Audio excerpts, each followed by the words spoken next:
Counties Racing Club. Today, though, it's the scene for the first leg of the double in the Mobile Motorsport Series for 96, and a huge crowd is packed into Pookie today for the first round of this high-octane debate between the great Aussie V8's. We are talking about the battle between Ford and Holden, Commodore and Falcon. Yes, it's going to be a paint-swapping, mirror-bashing, thunder-bending, finger-pointing, tyre-smoking, rubber-burning race day today here at Pukekohe Racetrack. I'm Clint Brown, and welcome to 3 Sport for what promises to be a great showdown in the Mobile Auckland Sprints. Well, the weather is fine, the track is fast, the field is fantastic. Let's take a look at how these top guns, a dirty dozen of the V8 supercars from Australia, feel about today's need for speed.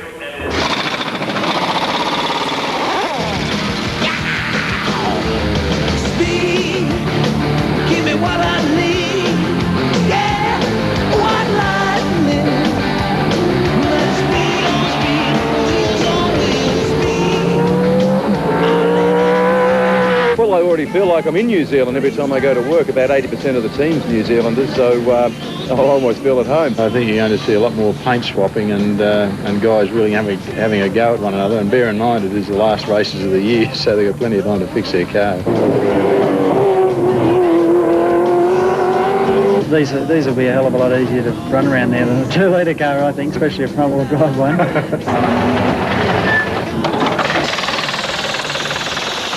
The fans are just going to get blown away by these cars. Like, they've seen the little 2-litre cars, which, about as exciting as watching the grass grow. Wait till they see these big V8s. They just go so quick.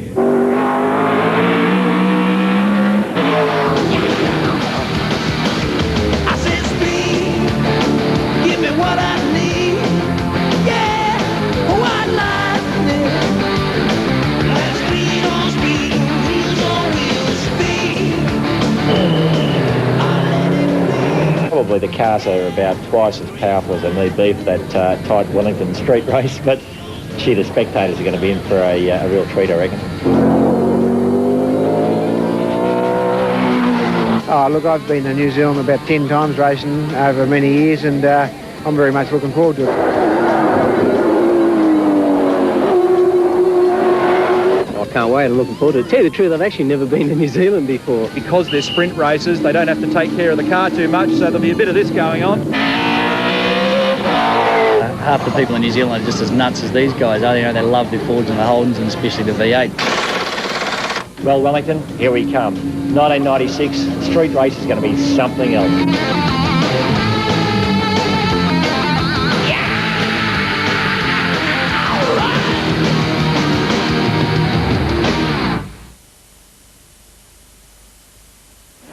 Let's take a look at the rundown then for this afternoon's Mobile Auckland Sprints here at Pukekohe. In just a moment, it's the first of the V8 races for the Australian touring cars, followed by highlights from a very exciting Trans Am light showdown on the Commodores. The V8's back on track again around about 3:20 this afternoon. Then it's those big grunters, the Trans Ams as well, followed by the New Zealand touring cars, the Mobile Porsches, and of course the Trans Ams back out again. And then we'll wrap up today with the third and final race for those mighty V8s. Well, I can tell you the Mobile Wellington Street Race is going to go off next weekend because it's a huge crowd here at Pukekohe. The Mobile man himself, the legend, of course, is Peter Brock. And Peter, have you ever seen anything like this before here at Pookie? Isn't it fantastic just to be here and be part of a weekend like this? It's just fantastic show of support for motorsport in general. Well, you've been here before, of course, with the great Aussie V8s up against the BMWs. It's always been a dream of yours to bring the touring cars here to New Zealand. And, mate, it's fantastic, isn't it? Well, we nearly succeeded a couple of years ago. We thought we could try and get a round of the championship here. And, of course, this is part of Mobile's dream. They're saying, we'd love this to be part of the Australian Championship Series. And, well, from my perspective, I see no reason why not. A bit of a dry run in many senses because all the officials that we normally have for a round of the championship or indeed at Bathurst are here, including our own internal PR people, that, make the thing sort of work. But it's in front of an audience, which is, I think, we hoped we'd get a crowd like this, but I don't know if we ever really thought we would. Exactly. Now, the Mobile HRT Holden Racing team has been a fantastic year for you guys. I mean, you've got Greg Murphy too, the young Kiwi guys, taken over from Craig Lowndes at this stage, and he's on pole, so it's a good start for the weekend. Oh, fantastic. I mean, Greg has had to play second fiddle to a certain degree to Craig in terms of qualifying and what have you, and the endurance series, but we've had no illusions that Greg can deliver the goods. And what a debut, you know. He went out there yesterday afternoon and went whammo, and I think he sat them all back a bit. I thought, oh no, we got rid of Craig Lowndes, now we got Greg Murphy, you know. So I don't know just how the race is going to unfold, but it looks pretty good at this stage. And finally, what happened over Mobile Mountain there yesterday? You were warming up the tyres and you almost collided with young Murph? Yeah, well, I saw him at the last possible moment. At that particular stage, there were no flags being waved. I guess they were just sort of caught unawares. But it's always a nasty moment for both drivers because, you know, you're trying to warm up tyres, you're doing about half race pace. Greg's on a hot lap. Oh, could have been interesting. Could have been one of those ACC moments like you've been doing in the commercials. Well, he did say, you know, 2 seconds, Greg, but, well, he wouldn't listen. He was fully with the 2-second rule, was he? Peter Brock, of course, the living legend here for the Mobile Auckland Sprints. And let's find out how Greg Murphy grabbed pole position for the first of the 3 sprints today. Well, good benchmark here from Murph. I'd say look at him working across the top of Mobile Mountain. Oh, wow! Oh, man alive. He just about lost it completely with Brocky. Yes, that was the heartstopper for the Mobile team. Peter Brock doing the big warm-up swerve almost gave Murphy the big serve. But the Kiwi survived and came back with a flying lap to grab pole position. A full-time place in the team to replace the kid. Gets one wheel up and over the curbs. Round over the top of Mobile Mountain. This time he's got some attitude to the Commodore. 57.03. Down to the start-finish line, and he's done a 57.052. Well, Murph back on home turf and setting the pace. How's it going? Oh, sensational. The car's just fantastic. The boys have done a great job. We worked away this morning on getting a good balance, and we got one today, and the car is just fantastic around Pukekohe. Well, you were right into it really quickly. Had a bit of a moment there with Peter Brock. Yeah, he was warming up his tyres. He obviously didn't see me coming, and it was probably a fairly good one.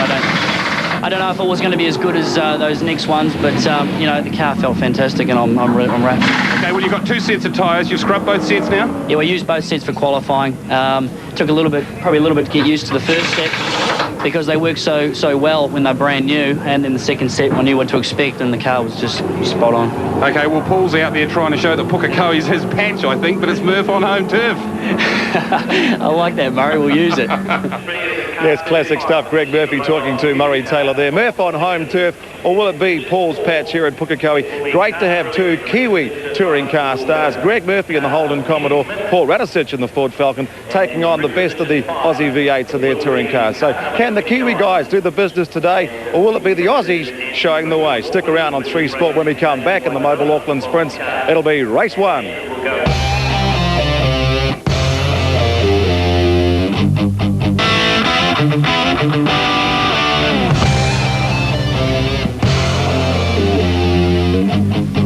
Welcome back to 3 Sport, and this is the field as they line up on the front row of the grid for the first race in the Australian Touring Car Showdown of the Mobile Auckland Sprints today, and it's the flying Kiwi Greg Murphy. He'll start from pole with his time 57.03. Alongside him, Glenn Seaton with a 57.4. He's also done a 57 flat in practice today. Paul Radisich, the second Kiwi in the Ford Falcon as well.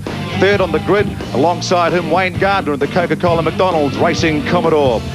Alongside him, the Ford Castrol Yokohama Falcon of Tony Longhurst, a 57.6, and then the mobile man himself, Peter Brock, and the Holden Racing Team Commodore with a 57.67. And as you can see, it's a very, very tight grid. Alan Jones for position number 7, and then it's John Bell in the Shell FAI racing car. That's the Ford Falcon as well. Alongside him, team boss Dick Johnson in car number 9 on the 9th row of the grid, on car number 17, I should say. And of course, Neil Crompton, the second of the 2 Coke cars. Rounding out the rest of the grid, it's the 2 Castrol Commodores of Larry Perkins and also Russell Ingall as they line up down the start-finish straight. Wade Munro and Stephen Johnson. Stephen's just jumped straight out of the old Trans Am. This should be something special here today, the first showdown in the Mobile Auckland Sprints. It really should be. The track, even though it is quite overcast, it is fairly hot, and I know in my race the tyres did get extremely hot, and they're going to be struggling towards the 20-lap race today. And Wayne Munro, how do you see the showdown between the Fords and the Commodores and this Kiwi crowd? I mean, 25,000-30,000 to see the great V8s. Just goes to show you, Clint, just what the Kiwi audience wanted. The Kiwi boy out front on pole position. Sensational lap time yesterday was he gets the 5-second board, and Radisich on the second row. We couldn't have it better. What a setting. Both Gardner and of course, Greg Murphy were practicing their starts, and let's see how they get off. And Greg Murphy's got off to a good start. Oh, Brocky gets a hit too, Clint, from behind by Dick, I think. Stephen, it's Dick or John Bow gave him a bit of shunt as Brocky bogged it down the line. No, it was actually John Bow then that got a very bad start, and unfortunately Peter Brock got a bad start as well, so they're towards the end of the field. So two of the more experienced campaigners off to a bit of a slow start, but it's the flying Kiwi Greg Murphy. He's got a great start down the back straight for the first time in the #1 Mobile Holden Racing Team Commodore, and closely followed by him, you'll see coming into picture now, the Ford Credit Ford Falcon of Glenn Seaton, and then I think it's Paul Radisich followed by Tony Longhurst.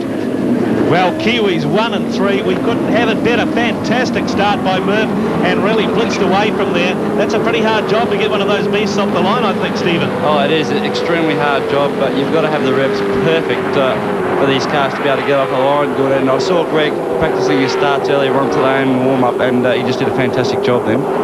So at the end of the first lap, don't forget, it's 3 20-minute sprint races, and it's Greg Murphy.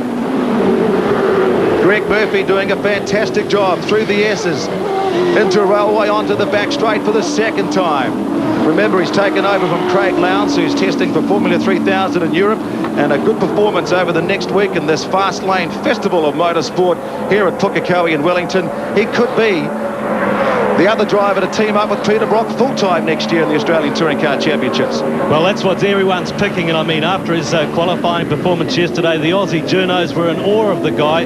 They already know him real well from his Audi drive in Australian Super Tours, of course, but it's been a while since someone has actually taken out that big a gap in qualifying on the rest of the field as Murph flies it over the bumps, over the top of Mobile Mountain, really working at the wheel there, Steve.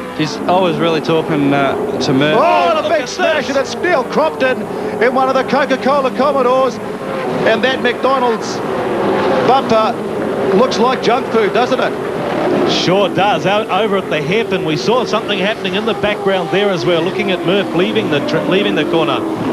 I wasn't sure what happened there. I saw. Let's take a look. You just see Murphy in the Iowa replay. He gets away nice and clean, followed by the rest of the Falcons, and then just coming into shot now. She's pretty tight round there, and he gets shunted out by one of the FAI Shell cars onto the grass, does a bit of lawn mowing, clips Larry Perkins, and then we've got 2 cars out. Just what we didn't need. We've been saying what a day of carnage it's been at Pukekohe as Larry pulls the older VP Commodore into pit lane. Lots of damage down the side from that side shunt. Larry was extremely lucky then. He got a fairly hard hit from Crompton, who obviously got pushed out a bit by, I think it was John Bow, went up the inside, and very lucky not to tip over then. He'll be very disappointed too, Lazar, because I was talking to him just before, Larry Perkins, and he knows that the car's been struggling with the bumpy setup around here at Pukekohe, so he knows they were going to run down the back of the field, but not that far back. If anyone seemed to notice, Larry has brought the older model VP Commodore here instead of the VR, obviously chasing front-end grip, which he thinks the VP is a lot better. That's why he ran the car at Bathurst. On board now, as you can see, 3 Sport heading into the end of the back straight. You can see Murph's there in first gear, into second gear, up to third. I think you'll see him keep pulling the gears up to 5th gear. There's 5th gear there, and he's just going to cruise across the top, and all he's got to do is look after his tyres. This is the part where the cars get real twitchy with a bit of attitude, and then how bumpy is it? We went for a lap with Tony Longhurst yesterday, and round here they'd start to really bump up, doesn't it? Oh, it's unbelievable. These cars do handle the bumps quite a lot better than the Trans Am that I drive. I can tell you every lap that I come down there, the Trans Am bottoms out at least 4 or 5 times, so it is extremely bumpy down the front. And it's an amazing feeling when you come out onto the start of the back straight. It's like driving on gritty soap, isn't it? Just power through. Oh, it's unbelievable. You've got to really be careful of the curve on the outside. If you hit the curve on the outside, it can really turn you around really quick and slow you run down the chute. They're hitting speeds of up to 260 k's at the end of this back straight, and then the power brakes go on, flames coming out, and the Ford Credit Falcon closing a little bit of Glenn Seaton. Greg Murphy still leading. Let's go down to the pits and have a talk to Murray Taylor with Larry Perkins. Well, Larry Perkins looking very disappointed. An early finish. Yeah, definitely early. Yes, she was very hectic out there, and Neil Crompton got pushed wide at the hairpin and got well in the dirt, and consequently got very sideways and speared across the track, and has T-boned me when I'm just trying to drive up the straight. Yeah. Well, a big bash. You out for the day? Oh, I don't think so. We're just assessing it now. It certainly pushed the side of the car in, 10 inches or so, but we're just checking to make sure the back axle's not massively bent. And but no, I think we can be running. It'll be in a bent state, but I think structurally it's still sound.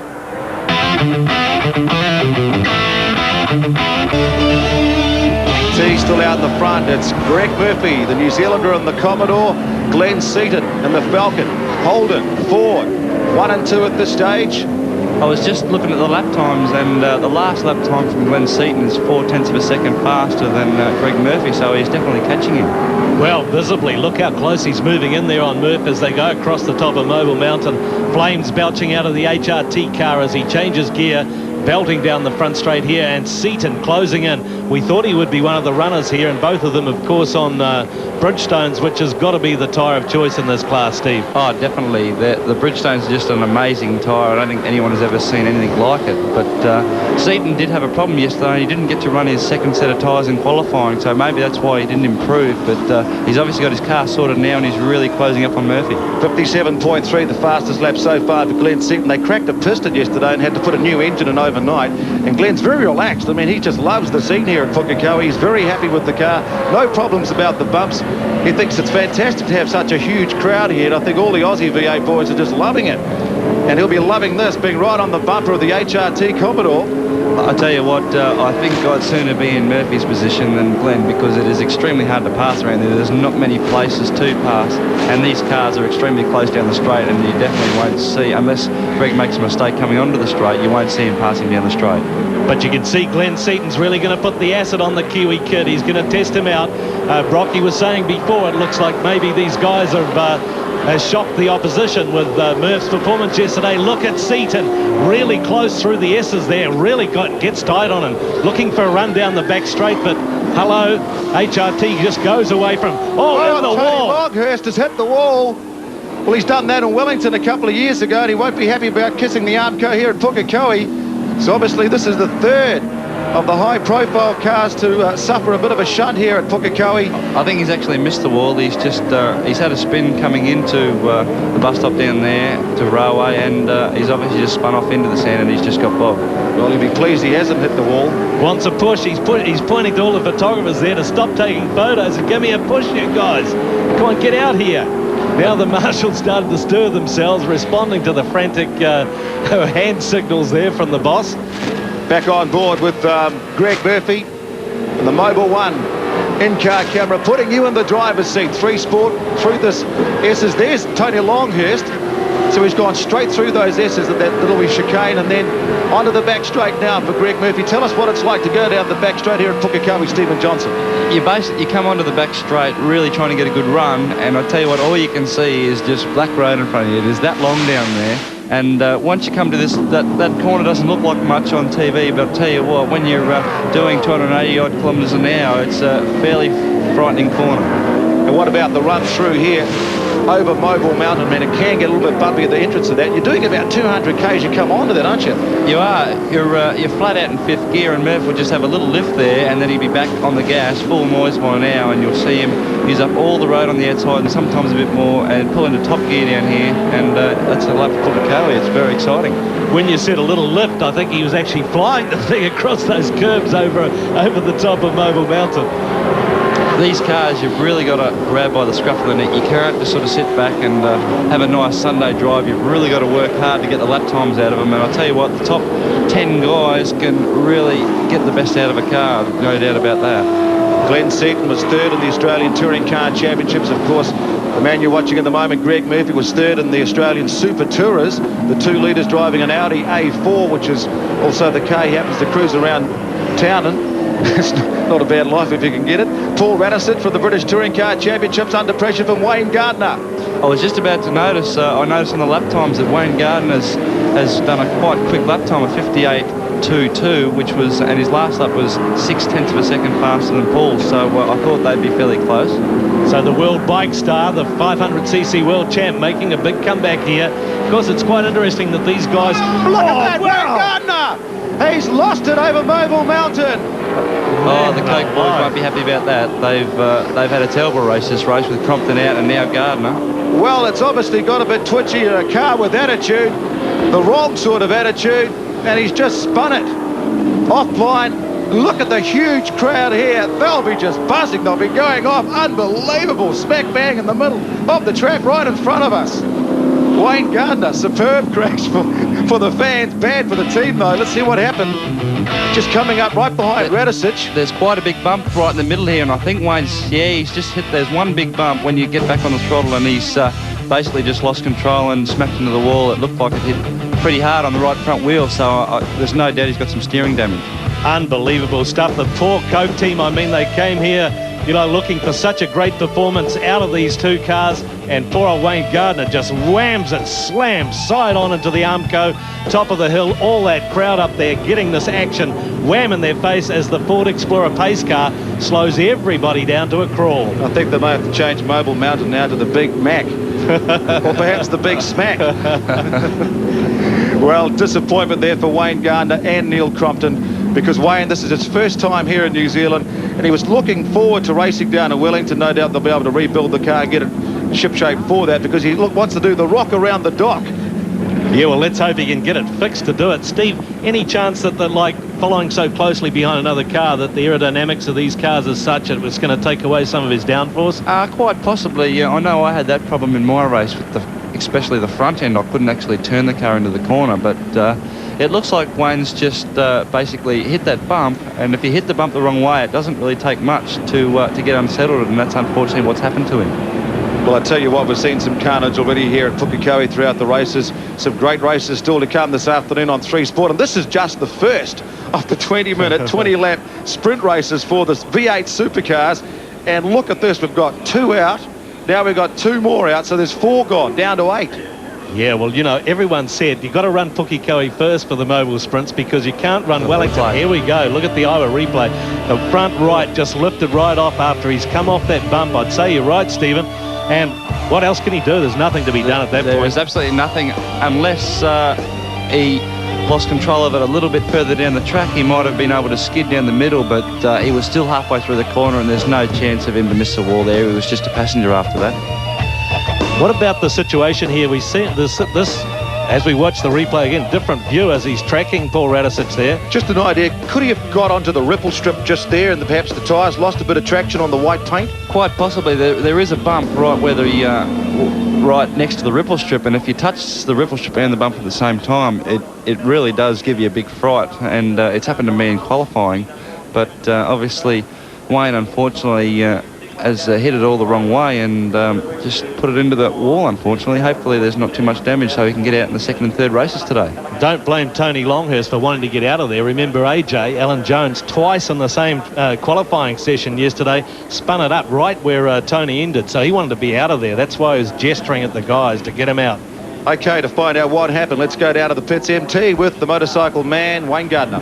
Well, Wayne, not the introduction you were looking for to Pukekohe. What happened? Was it the bumps?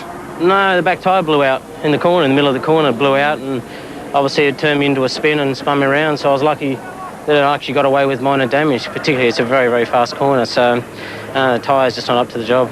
Well, Wayne, you were on a charge there. Yeah, it was going good. I think I probably would have got Paul, and the car was feeling pretty good and working good, and I was pretty confident with it, but that just came out of the blue. It's something that just becomes, you know, it's unexpected, obviously, and it just spun the car into a spin straight away without any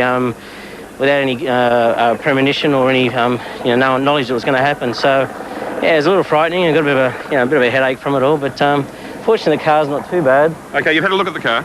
Yeah, the back tyre's blowing out, but the car's not too bad, fortunately. But I don't know if we'll be out the rest of the day. It was pretty disappointing. You know, the tyres just went up to the job. Okay, well, a big crowd there to see you go off. Yeah, well, fortunately, as I said, it wasn't a big crash because the car's not too bad shape. It's disappointing because I think we had a good third place there. Okay, we're about to go again, so we're back with the commentators. Yeah. Thanks, Wayne. So take a look again, and of course it's the black back tyre that just blew out there and sent Gardner into the spin, into the wall and out of the race. So disappointment there for the Coca-Cola racing team, and also plenty of drama with the first of the 20-minute sprint races this afternoon in the Australian V8 supercars. What a start to the racing here in the mobile Auckland Sprints at Pukekohe. The good news for Kiwi fans is that Greg Murphy actually held on to win the race and did a great performance coming down to take the first race after the restart. So it was number one, first Greg Murphy, the HRT Holden Commodore, Glenn second in the Ford Falcon, Peter Brock giving Mobile a 1-3 finish, coming home third, followed by Paul Radisich in another Ford Falcon, and then Alan Jones in the other Allied Movers Ford Falcon, rounding out the dramatic top five for the first showdown of the supercars today. We'll take a short break, and of course plenty of work for the race teams to do to get those cars back on track for race 2. Stick around on 3 Sport. I tell you, it's going off here at Pukekohe.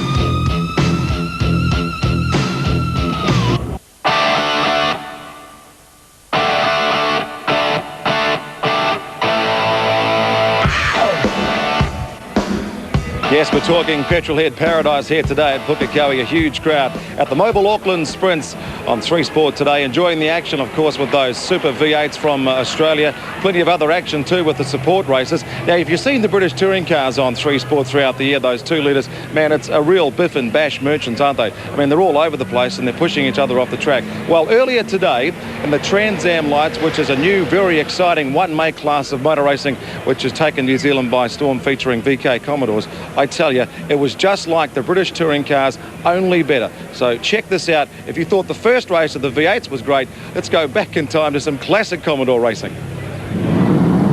So coming around to the start line for the Master Trade Trans Am Lights Championship, the first race here today at Pukekohe, and the boys in their big V8s. What a great field we've got here. Shane Drake, ex-Formula Ford man, along with me today as comments man. Shane, what do you think about this new class? Well, Wayne, it's absolutely fantastic from last year, having sort of 8 cars on the grid to 20. This is just unbelievable stuff. Coming now down to the start line, wait for the green light. On the pole position, John McIntyre, as we said before, Paul Manuel in the second spot, Wayne Huxford, but roaring through there, looks like Chris Butler. Kerry Jones. Oh, and a big tangle between, that's Regan Morgan taking a wild ride, and he's the guy in the yellow car, looks like, and also in there, man, what mayhem. The number 3 car just parked up in the midst is Dennis Running's car. Right, well, an Iowa replay is going to show us what happened. Jake Stoneman in the 7 car tangling with Regan Morgan. Morgan is turned around, sent backwards towards the rail. Greg Taylor tries to squeeze through, can't make it. He ends up back on the track. There he is, the 4 car. Further down the line, Dennis Running turned around as well. And another view, Shane, what mayhem. Well, it looks as though Stoneman just moved over on the front of Regan Morgan and set the whole thing off. Wow, Chris Butler in the 27 car, see him almost fly over that bump off the edge of the track. There's about 6 cars caught up in that one. Unbelievable start, the opening seconds to this Master Trade Trans Am Light race, and she's all on at Pukekohe. Well, with so many cars going so fast and so close, it's something had to give, Wayne, and unfortunately, Stoneman started the whole ball rolling with Morgan. Here we go here.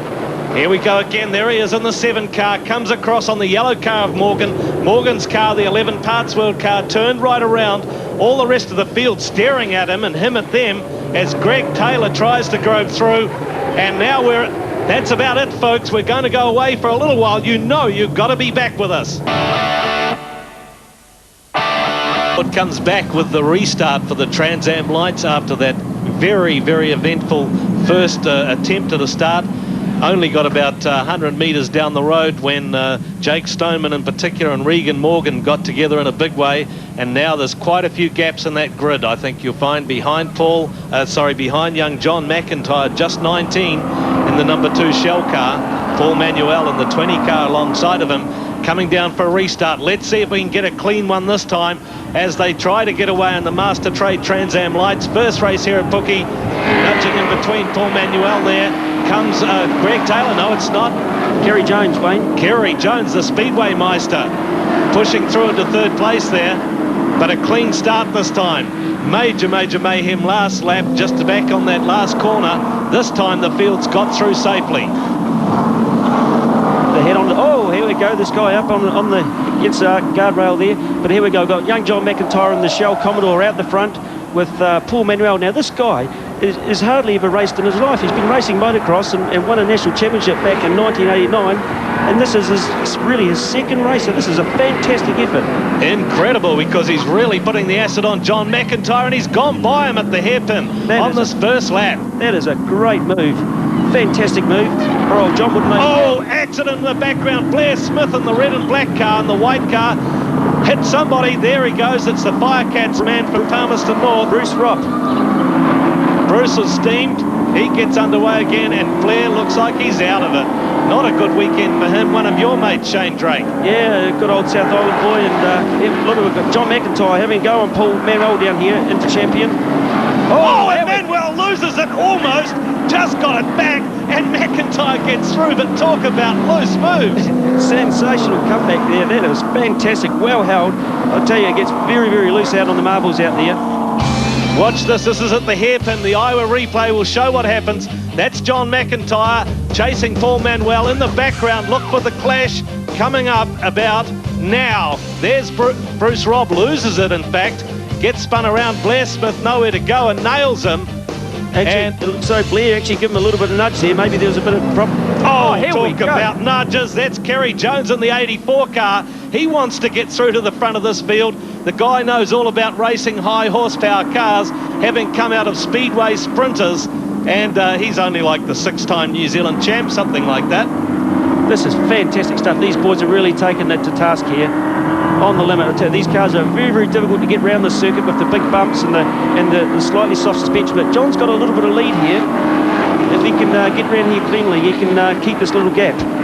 Well, that's what he needs to do, try and get that buffer built up, because these two very, very hard racers right on his tail.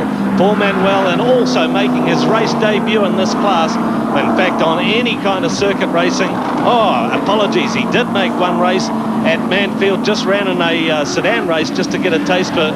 But Kerry Jones essentially making his race debut here at Pukekohe, running in 3rd place right now. That's right, Kerry's put up a fantastic performance so far, and I watched him down at Manfield on his debut, and he did a very, very good job in front of them with the muscle cars. And here we... Oh, Manuel getting a bit loose there, coming down on the cogs and losing a bit of traction. Kerry Jones all over him. We've got Chris Butler coming up behind, joining in the action as well. Well, I think that Kerry Jones is getting held up a bit by Paul Manuel at the moment. That's giving John McIntyre that bit of a break. And therefore, Chris Butler able to latch onto the back of them. So Kerry Jones, the meat and the sandwich right now, he's going to be wanting to get through. Watch him down through Nissan Sweeper this time. Across the front start-finish line one more time. And this is the fight for 2nd place. Kerry Jones is holding down the 3rd spot, wants to get by Paul Manuel. Yep. Oh, Butler, fantastic move. How about that? Giving Kerry Jones a bit of a lesson there on how to do it on tarmac. But that was a great move by Chris. And he's going to have a go at Paul here down the back. If he can pop down the slipstream. Ex-Speedway man and his wife, Terry, runs as part of the administration here at Pukekohe. So this guy knows his way around the track. And did he ever show Kerry Jones a thing or two through the S's? No, it was a great move by Chris. Oh, and he's taken Paul. That's a fantastic move. Not yet, he hasn't. But maybe he has. You're right, he's done it. Great job in the 27 car, Chris Butler from Pukekohe. Kerry's taken the 3rd place here. He's taken advantage of that move. Here we go. The Iowa replay will show us this move by Chris Butler. Look at him. He's the 3rd car on this little chain right here. Kerry Jones right ahead of him in the white car, and he just nudges on down the inside, gets a great run onto the back straight, and Jones has no option but to give way. Now, Chris Butler's just moving away here, and it'll be interesting to see whether he can pick up John McIntyre. But John's got a bit of a comfortable lead, and unfortunately the tyres don't really last the whole distance if you're going very hard. You can see them moving about there. So, I don't know how many laps to go, Wayne? Okay, so look at these guys out front. John McIntyre in the number 2 Shell car doing an excellent job. This is actually his race debut in this car, although you'd never notice. Oh, look at that! How major loose just as Oh, John, that is a very, very big accident. John's moving there. He's okay. He's okay. What do you think happened there, Shane? Suddenly the car just snapped out from under him. Something in the rear gave way there, the way the car turned right. A tyre, maybe a suspension arm or a tyre blowout. But, boy, did that take off. Oh, that is a huge accident. John McIntyre, as we're saying, doing such a professional job out the front there. Great to see him getting out of the car, being helped out. He is going to be very, very shaken up. He's okay. That's a shame. That's a credit to the safety of the car. Let's have a look at the Iowa replay and see what happens. He's coming down here totally on his own in the lead of the race, just coming down to the braking area at the hairpin. Now about to get on the picks, all on his own. Suddenly the rear end snaps away. There's a broken rear end, in fact. You can see that the left rear wheel was folding under the car a little bit, Shane. Well, yeah, it looks as though something did give way there, and it's either that or possibly a jammed accelerator. There we go again, different view of it from a long distance view, and look at the car gather speed and just slams a tyre wall there off the end of the hairpin. Huge accident. Wow. Now, see, the car never really cuts down on speed here. Oh, see it move about there? Yep. It's something, oh yeah, the rear wheel. It's broken in the rear end for sure. Yep. And once it's gone, he's got not a hope of doing anything about it. He's just along for the ride. Wow, that's really not a good thing, and John will be absolutely devastated about that. I mean, here he is doing a fantastic job in the Shell Commodore. Very, very bad damage. There he is, dirt on his face, the young guy. What a shame. Just 19 years old. He has done very, very well in the Sentra GT series, and he had picked up the Shell support to run this full championship. This is his first race. He got pole position. He was leading the race, no problem, ahead of these guys. We're back with the race leaders now, though, and Chris Butler suddenly has Kerry Jones for company.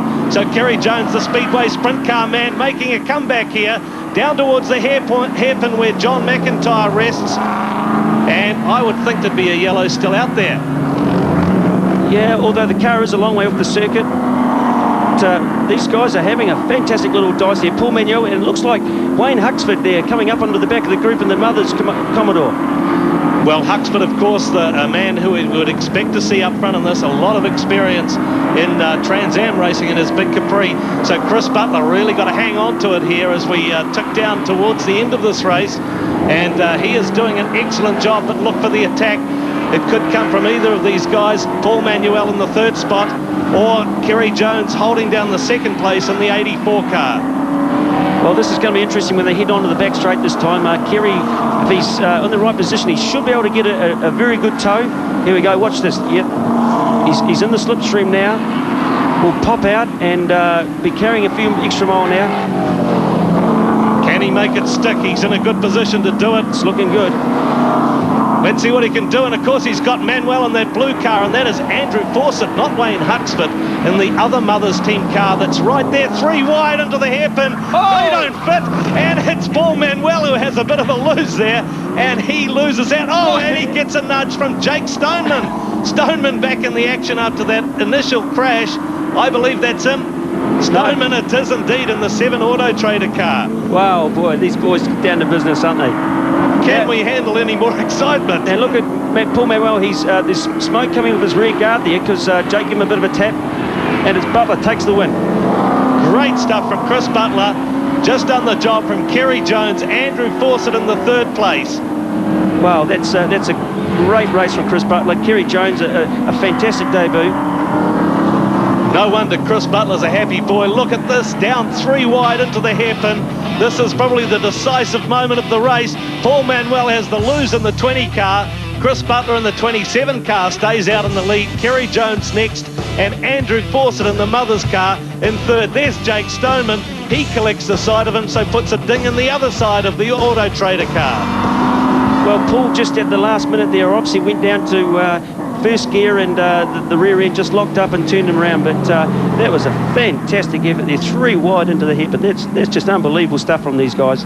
Just such a shame that such a big accident had to claim the leader, Chris Butler, in the 1st place. There we go, the local man takes out this first race ahead of Kerry Jones, the Speedway star. Andrew Fawcett from Wellington, 3rd place, and Paul Manuel, who fought with them all the way, in 4th. Go back to Jake Stoneman, who came out of that initial start ruck, Bruce Kennedy out of HQ Holden's next. Dennis running the next. Angus Cockram. Don't go away, folks.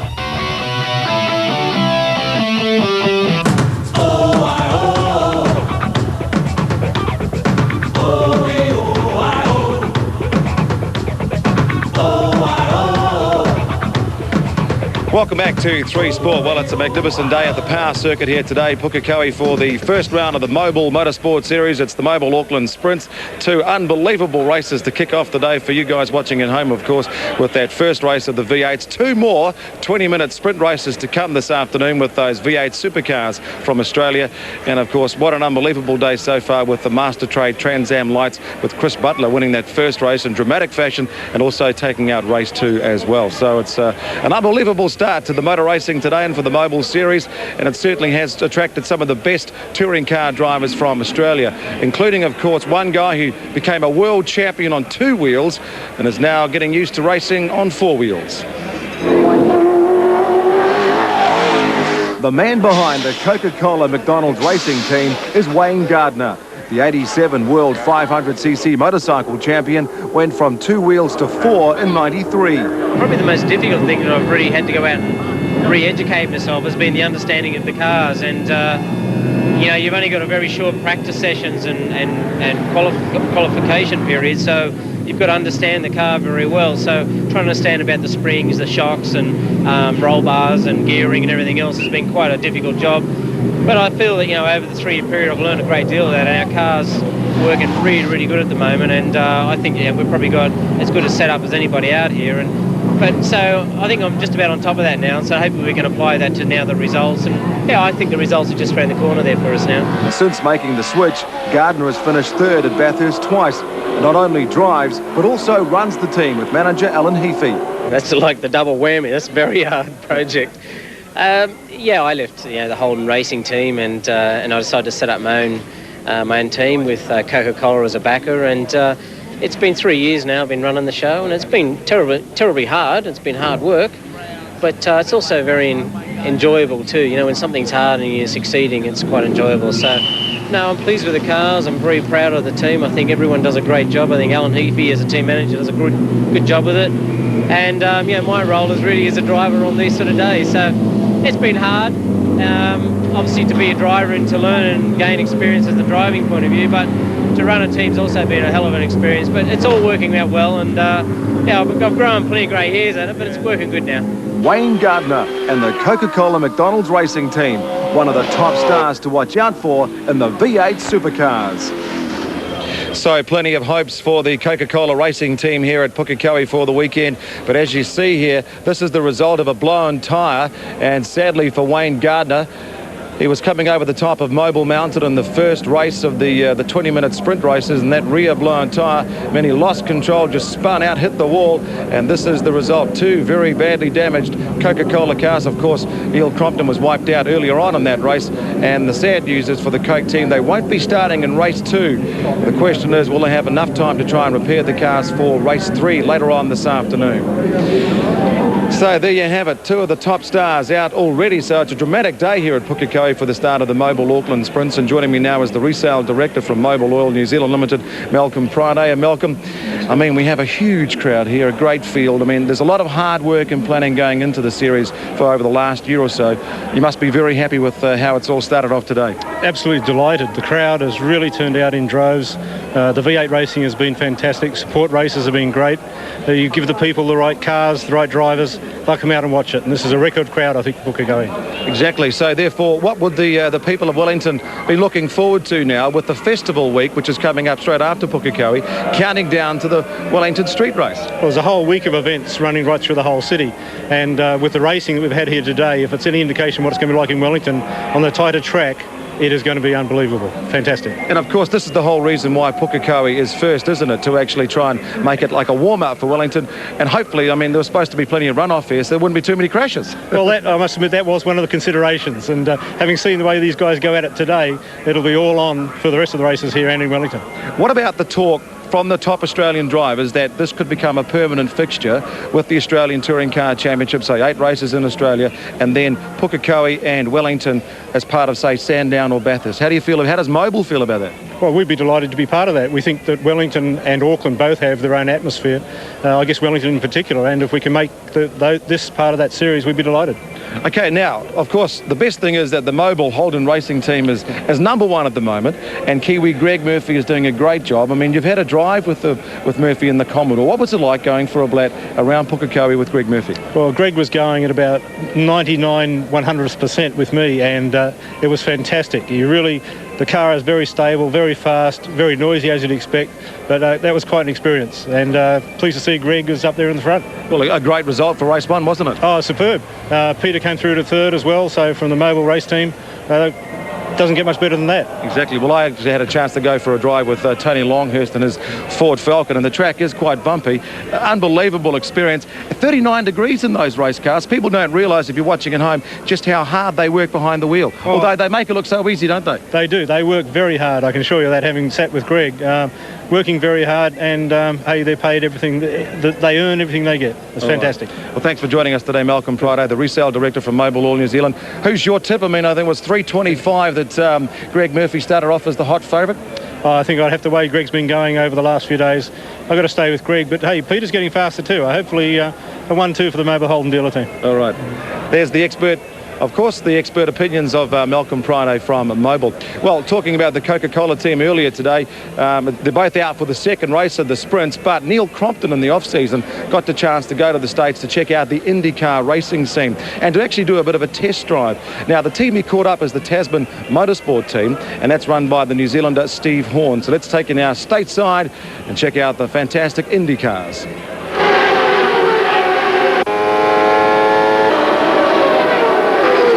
For half a year, they have one thing on their minds: winning races. From city to city, country to country, race after race. And then it stops.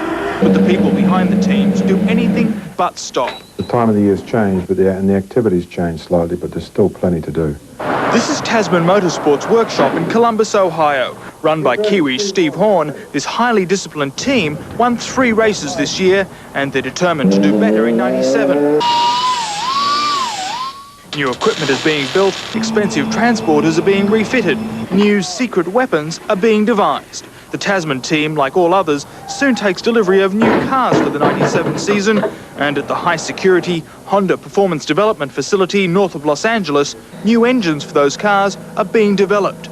Steve Horn says the changes are more evolution than revolution. You know, they were a competitive car this year, and I think next year they'll be even more competitive based on some of the input that Tasman has given back to Lola and its engineers. And you'll be able to look at the 97 Lola and say, yeah, I can see where that came from, but it'll look a little bit different.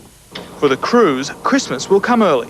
People tend to just voraciously rip open the packaging and boxes and things, and cameras are everywhere, and there's plenty of ooh-ahs and that long that you get from the engineering types. The old cars, each costing more than $300,000 and just 1 season old, will be turned into show vehicles. But before then, Tasman takes them to remote racetracks like this one to help develop and test those secret new systems. What's going on behind me is something that's normally shrouded in the highest levels of secrecy. We've been given special and very rare permission to actually watch the Tasman team while they test one of their cars. And doing the driving on this cold Michigan morning, Australian touring car driver and 10 commentator Neil Crompton. For him, it's a very different beast, one more like an aircraft. The engine is something that I'm very apprehensive about. It's got a lot of power, and the tyres are notoriously slippery on it's cold, so it's calm before the storm. After just a few laps, though, this IndyCar rookie was a novice no longer. Hitting times just 1.5 seconds short of the fastest time recorded here. Very much, everybody. That was just absolutely fantastic. These finely tuned and tweaked machines easily reach speeds of up to 400 kilometres an hour, with a definite kick in the pants. Wow, what a car. It's so hard to equate it to ordinary driving, about the only thing the same as the steering wheel. But I mean, this is the most amazing racing car I've ever driven. It's the best motor racing day of my life. It's fantastic. Tasman's engineers will now analyse the vast amount of data collected during this test run and pray they can translate it into more wins next year.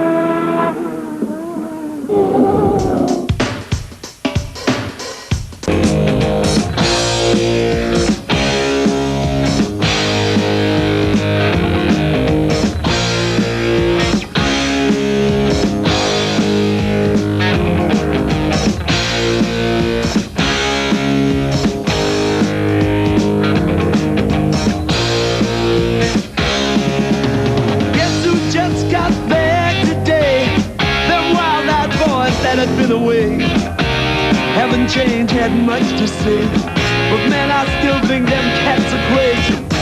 They were asking if you were around, how you was, where you could be found. I told them you were living downtown, driving all the old men crazy. The boys are back in town. I said, the boys are back in town.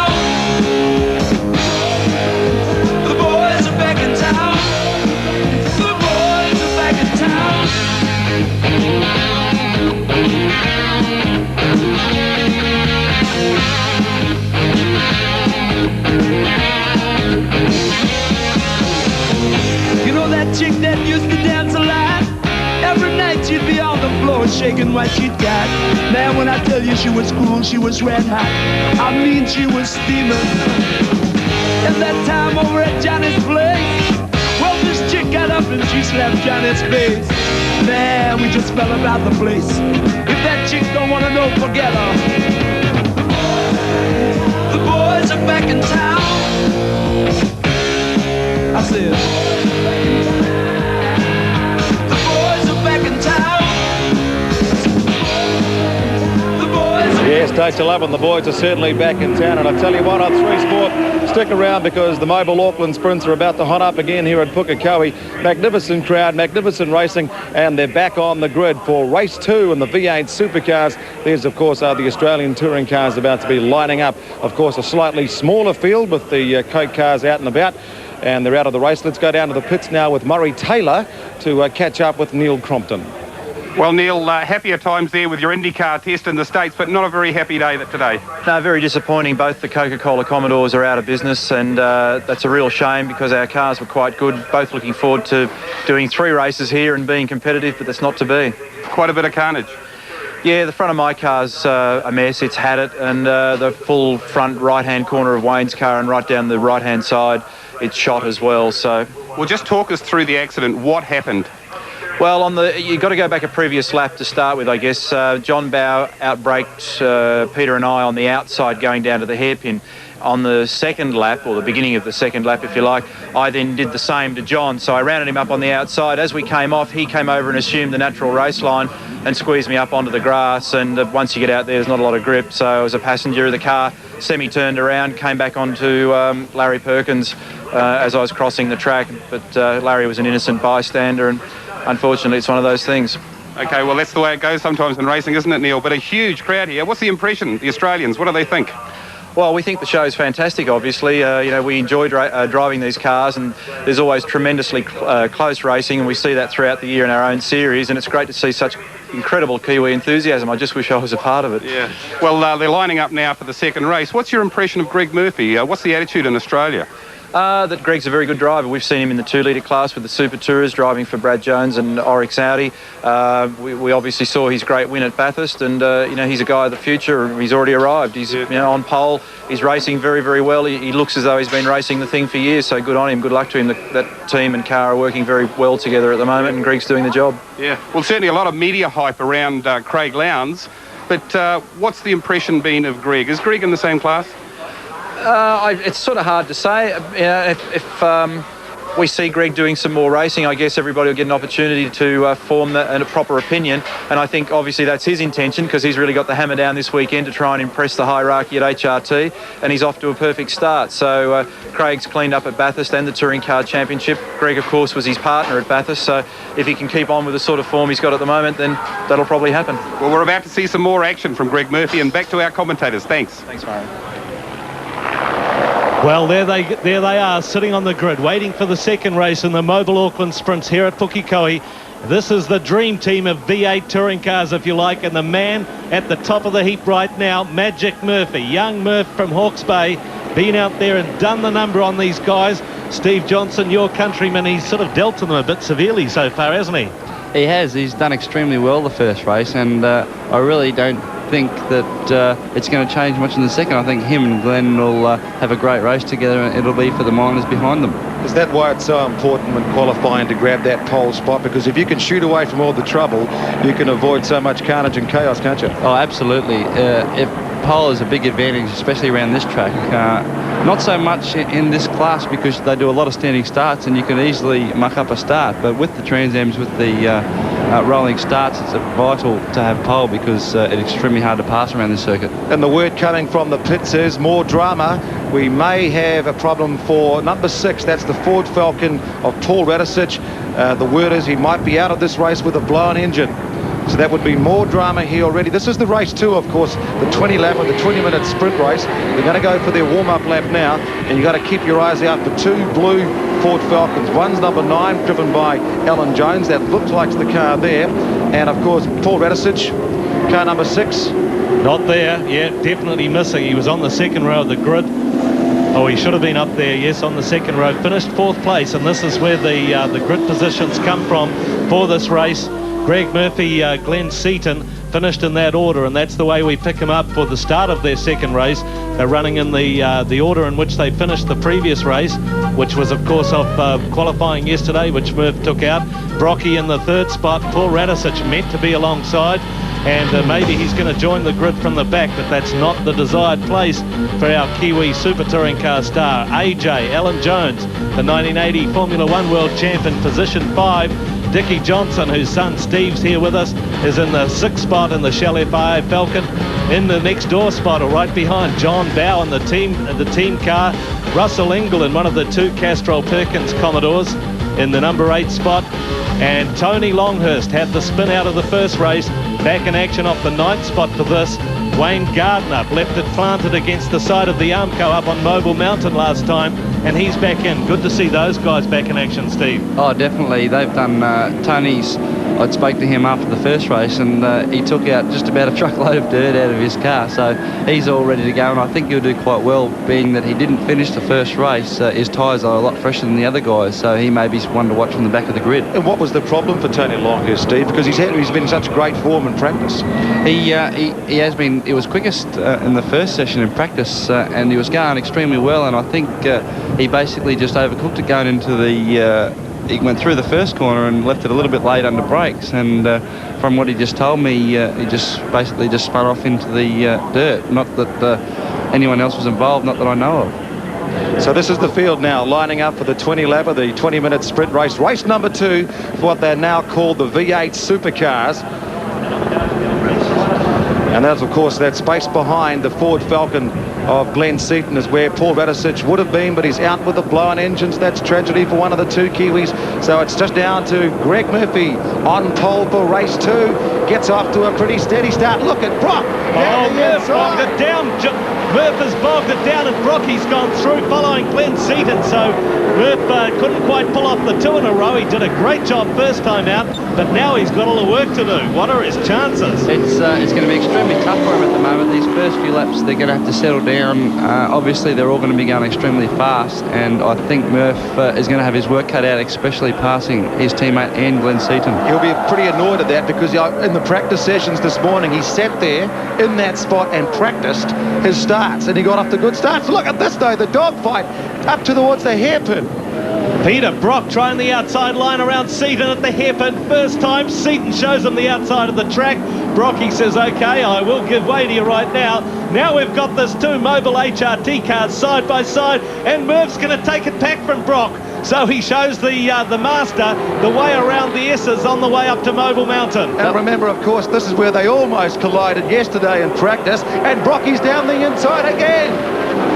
That was a good move by Murphy, actually. He saw Brock try to pass Seaton on the outside and basically got hung out to dry, and Murphy just followed Seaton from the inside and passed him with great class. The question is now, can he close the gap on Glenn Seaton? The Ford Credit Ford Falcon out in front, so it's Ford, Commodore, and then the rest of the chasing pack as they sprint down, stretch the big legs, down the back straight of Pukekohe.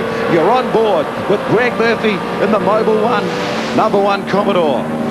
So full noise down the back straight, 6th gear, chopping it down, getting down to first. Who's that? Is that Dad coming through or JB? It looks like Johnny Bow up from group 7. He's passed a few up there. He passed Jonesy on that last lap, so he's on a bit of a charge at the moment. So the HRT guys turning on the fun, and I think Murph is going to be giving Glenn Seaton some grief pretty quickly, because last time we saw them... Whoa, Rocky! Oh, doing a bit of the old lawnmower, just going into Mobile Mountain. He hit it up on 2 wheels, so he's got a bit of the old attitude back into that 05 Commodore. And the main man, Brocky, wants to get back into the top 3 and try and teach these young guys how to do it. You can really see Brocky then having a big go. He's really throwing that car around, trying to keep up and trying to be real aggressive, which we saw last year when he was running the Trans Ams with us. So no team waters on the HR team HRT team. Doesn't look like it, does it? No. Not at all. They just shoulder each other out of the way.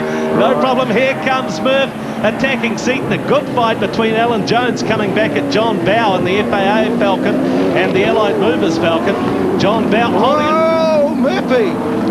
No, Brock getting a little loose, and Bow's going to take advantage of that. Shall we take it?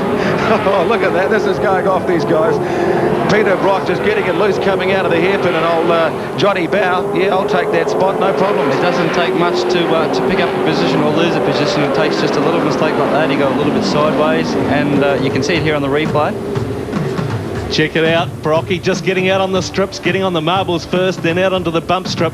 And no traction out there, that's for sure. Not the sort of desired stuff anyway. It actually looked like Brocky locked his rears up going into that corner. It's not very hard to do down there. See how he comes back now down the back straight. He set his sights on John Bow, just like the number 1 Commodore set his sights on the number 1 man at the moment. Down the inside, Murph on his home turf. Down the inside of the airpin. Great move by Greg Murphy. And he's back in front. What a move. Now, that just made Glenn Seaton look like there was no answer to that when he pulled the move on the inside. What's happening there? He was fairly committed. He obviously knew what he was going to do, and he put his mind to it. A lot of the drivers say, yes, I can pass him down there the next lap and have a go and then back out. But Murphy obviously didn't. He had his head on, and he basically went straight through with the job, and actually showing Glenn who's boss at the moment. This is fantastic stuff. 3 Sport live from Pukekohe. It's race 2 in the V8 supercars. And you've got Glenn Seaton, who was fastest and set pole for Bathurst this year. And you've got the man in front of him, Greg Murphy, who teamed up with Craig Lowndes to win Bathurst this year. It was fantastic being there to see a Kiwi do the business. Of course, he's only the 2nd Kiwi outside of Jimmy Richards to actually win the great race. And now here he is, turning it on for the local fans at Pukekohe. You can really see the HRT cars there, really got their cars set up amazingly well. Down the front straight, compared to Glenn's car, you can see Greg's car. It doesn't bobble around over the bumps as much, and it's really handling quite a lot nicer than Glenn's car at the moment. Just through here, it really scuds over those bumps, though, coming up to Mobile Mountain. But both cars, I take your point, he looks really great down here, right through this fast sweeper. Seaton, though, seems to be able to get back on him down towards the braking area at the hairpin each time. Yes, he obviously fell asleep there when Greg passed him or something, and didn't realise that Greg was that committed into the corner, and didn't cover his line as well, which is a bit silly, but he's got his work cut out for him to pass him now. And of course, quite a few blind motors so far this weekend. Glenn Seaton's had one. Wayne Gardner's put a new one in. John Bow, I believe, put a new motor in. And now Paul Radisich is out of this race with a blind motor.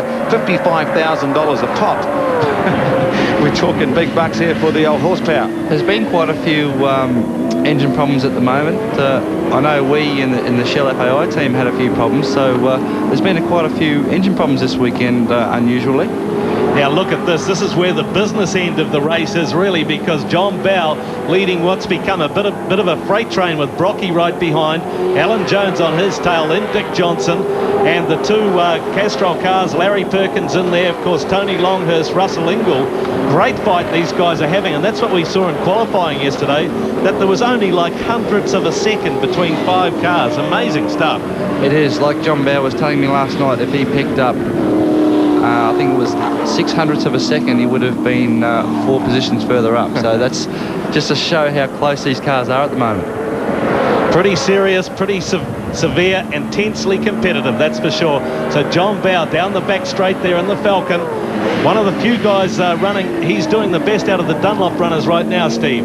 Yeah, the Dunlops are fairly struggling at this track at the moment. Most of the tyres on the car are fine, except for the left-hand rear, which obviously most of the corners of Pukekohe are right-handers, which really load the left rear of the... here comes Brocky. Brocky setting him up. Oh, Brocky! Whoa, big twitch there. Recovers well. He's having a classic rate. The old legend himself, isn't he? He's having a go, I can tell you that. He's using every bit of the track and more. I reckon JB watched the same thing, watched the replay of the last race, and the Craig Baird pulled the same move in the New Zealand touring car race. I think Brocky saw that, decided that's for me as well. Did it to Radicic last race. This time when he tries to do it again, no way. Peter Brock, let's take a look at the legend, of course, the 3-time Australian touring car champion. 9 wins at Bathurst, shooting for number 10. Will it come along? Bart Cummings did it in the Melbourne Cup. Can Brocky do it for the fans at Mount Panorama? 2-time winner of the Wellington Street Race. He won back here in 1990 in a Ford Sierra at Pukekohe with Andrew Badecki, and he was 4th in this year's Australian touring car champion. Peter Brock and the HRT team. Geez, it's fairly close here, isn't it? You can't put a paper between all these guys, and Johnny Bow's one of the hardest guys to pass in the touring car scene, so all the 3 guys behind him are going to have to work extremely hard. But this is what the crowd have come to see here at Pukekohe. Here we go. There's Brocky trying to get around the outside on the left-hander. So come the right-hander across the mountain, he's going to be on the right line. But what happens? Gets loose out there. Bow gives him no room. Suddenly he's on the marbles and having a little skate. These cars are extremely heavy. They're 1,350 kilos, and it takes a brave man to catch a car doing probably near 200 kilometres an hour there in 5th gear. So that could have been quite a nasty one for Peter. Yes, I don't think JV was doing him any favours then, but nor should he, I guess. That's the nature of the beast. 3rd place is at stake here. Brock wants it. Alan Jones wants it from behind him, and coming through, Larry Perkins. No, Tony Longhurst. Tony's looking good at the moment. He's made up a few spots since the start of the race. I think Larry's dropping back a little bit, but Longhurst is on a lot fresher tyres than what a lot of the other guys are, plus the Yokohama, so they seem to be working quite good here at Pukekohe. It seems to be that battle between Bridgestone and Yokohama having the advantage over Dunlop at this stage. That's the way it's been in the ATCC this year. You can really see the homework that Bridgestone have done. You just got to look at the 2 cars out front, and obviously Peter Brock's being held up quite badly here by John Bow, but it's another thing to be quicker, but you've got to be able to pass as well. And what about your dad? I mean, Dick Johnson in car 17, he's been out there fishing this week. Did he catch a big one, a big kiwi fish? He brought quite a lot of fish home, but actually none of it fits in our fridge because they're that big. So I was actually hoping he was going to stay there so I could drive his car for him. Talk about fishing. This boy Seaton is not letting Greg Murphy off the hook right now. He's just keeping close as he can to him, trying to look for any little mistake that the Kiwi kid might make on his first outing. So far, he's been absolutely picture perfect. Don't you love it when they come up to the top of Mobile Mountain there and the cars are bouncing around and they've got the wheels up and he's riding the ripples. In fact, yesterday when he set the fastest time, he didn't even go over the ripple with his front wheel. It went over with his rear wheel. Yeah, that's right. A lot of the times when you've got new tyres on, you're really watching for the wheels to come off the ground there. Russell, look at this. Larry Perkins back where he got nailed in the previous race. You can see the damage on the side, just getting a very loose out of the hairpin. First gear, nailed it. That's right. The tyres, they don't hang in because the cars are so heavy. They're only 12 inches wide. They're narrower than a Trans Am tyre, in fact. And they really do go quite soft mid-race onwards, and you've got to be really gentle.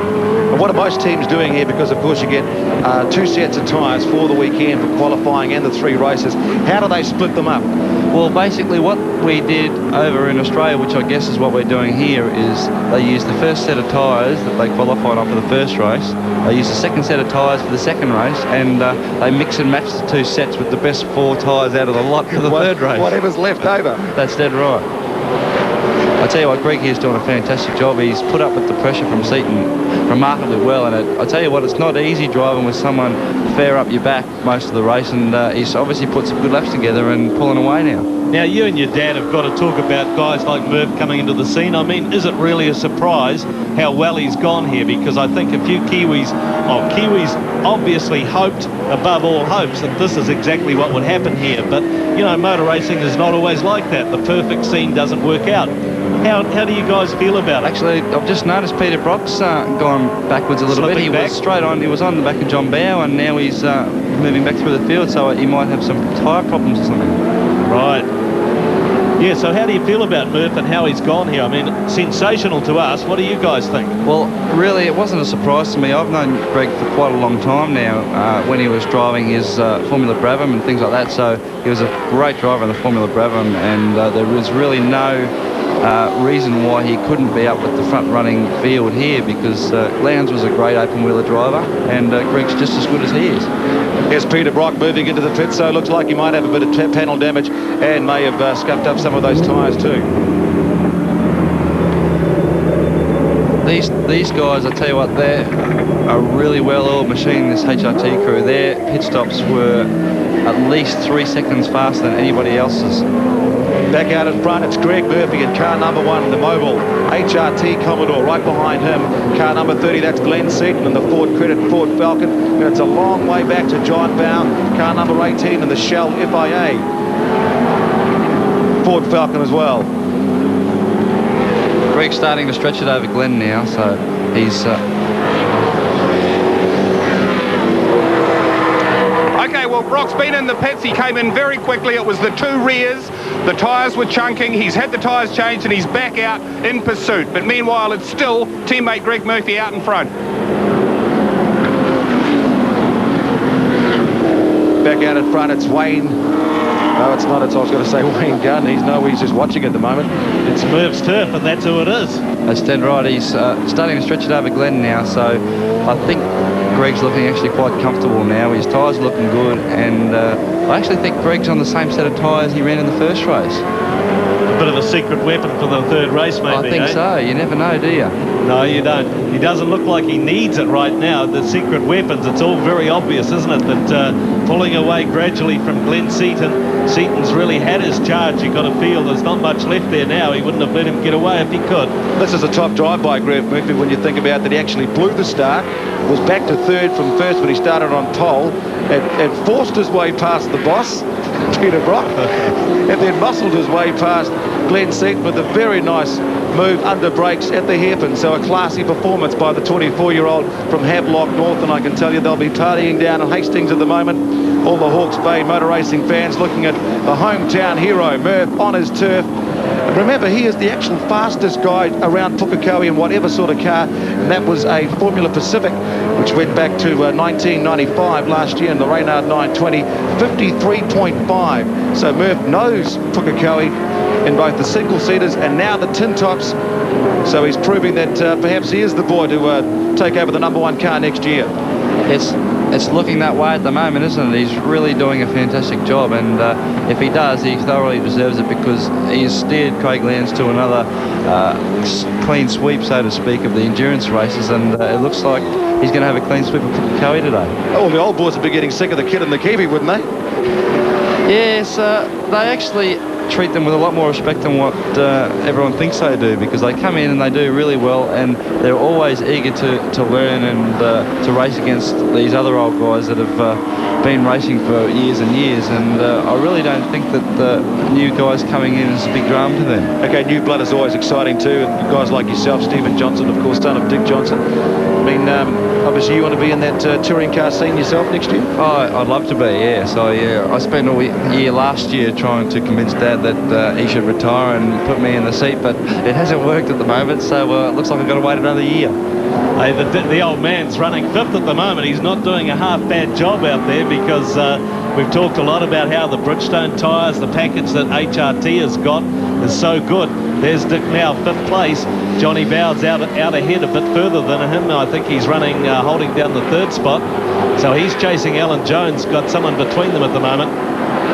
And just behind Tony Longhurst. So he's doing a good job on these Dunlops. Oh, yeah, he's done a fantastic job. I was actually speaking to Dad between the 2 races, and he's really he loves this track. And like yesterday, obviously, he ran for the first time. Let's take a look at the profile of Dick Johnson, old Stephen's dad here from Queensland. There you have it, 81, 82, 84, 88 and 89, 5-time Australian Touring Car Champion. Those 3 great wins at Bathurst, 81, 89 and 94. First in Pukekohe, he had a golden year in 89 actually. Him and Johnny Bow, they cleaned up in Aussie, came over here to Puke and had a great performance as well. Not quite on the pace this year in the Australian Touring Car Championships. He'll just blame those Japanese Dunlops, no doubt, and go back to the Pommy ones. Oh, you never know, do you? You never know. But if I could have a career half as good as what he has, I'd be extremely happy. Yeah, excellent. But it's actually, he'd be hurting quite a lot at this point of the stage. The left rear tyre, I saw it come off the car after the first race, and it was it looked like it had been in a big fire, I can tell you that, because it was totally blistered. So there's a big call, isn't there, in this class in Australia, a big controversy and a bit of hoo-ha at the moment about, is there going to be just a control tyre next season? People are being asked to bid for it. There's a lot of controversy. Larry Perkins, one of the guys really pushing for it. What do you think about this?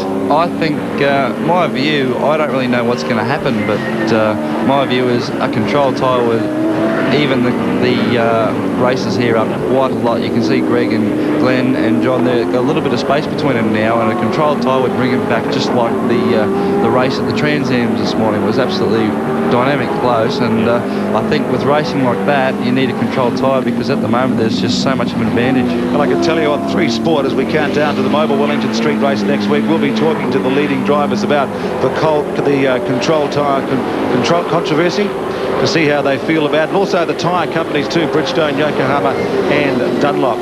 3 laps, and look at this, John Bow has moved up into 2nd place, so Glenn Seaton looks like he might have problems. I know Glenn had a few engine problems in practice on Friday, so maybe he's still got another engine problem. You never know, he slowed quite a lot on the front straight there. Yeah, engine change yesterday as well. They did the first test session, had a motor problem, lost a cylinder and had to do the change, only got ready for qualifying.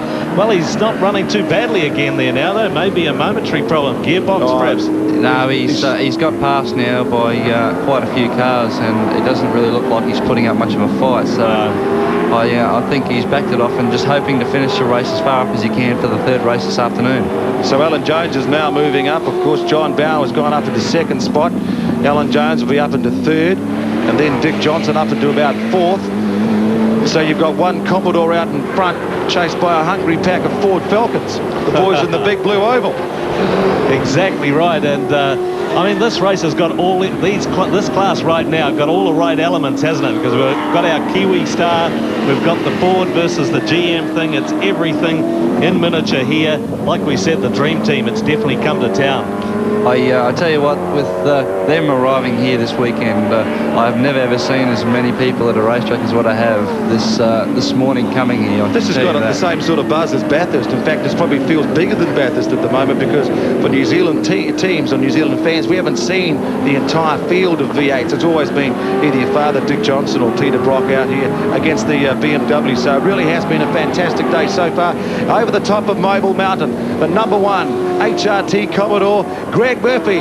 Murph on his home turf, and he makes it back-to-back wins. In the V8 Supercar, 2nd John Bow, 3rd Alan Jones, then Dick Johnson. Coming down to the finish line will be Tony Longhurst, and then Larry Perkins, Glenn Seaton, rounding out the 8 cars left in the field of the 12 starters from the 2 races. And there it is, another great performance by Greg Murphy.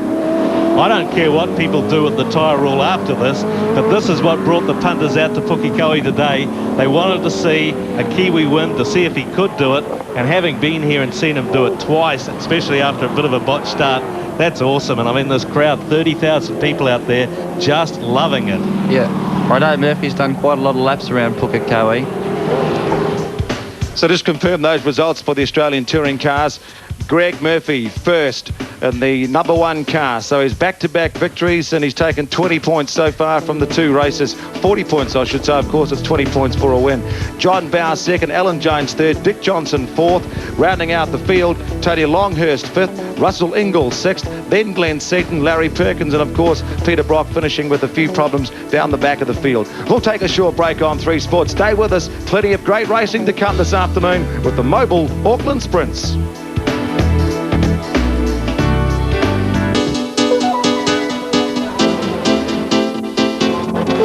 Welcome back to 3 Sports. This is the scene here at Pukekohe with the Mobile Auckland Sprints.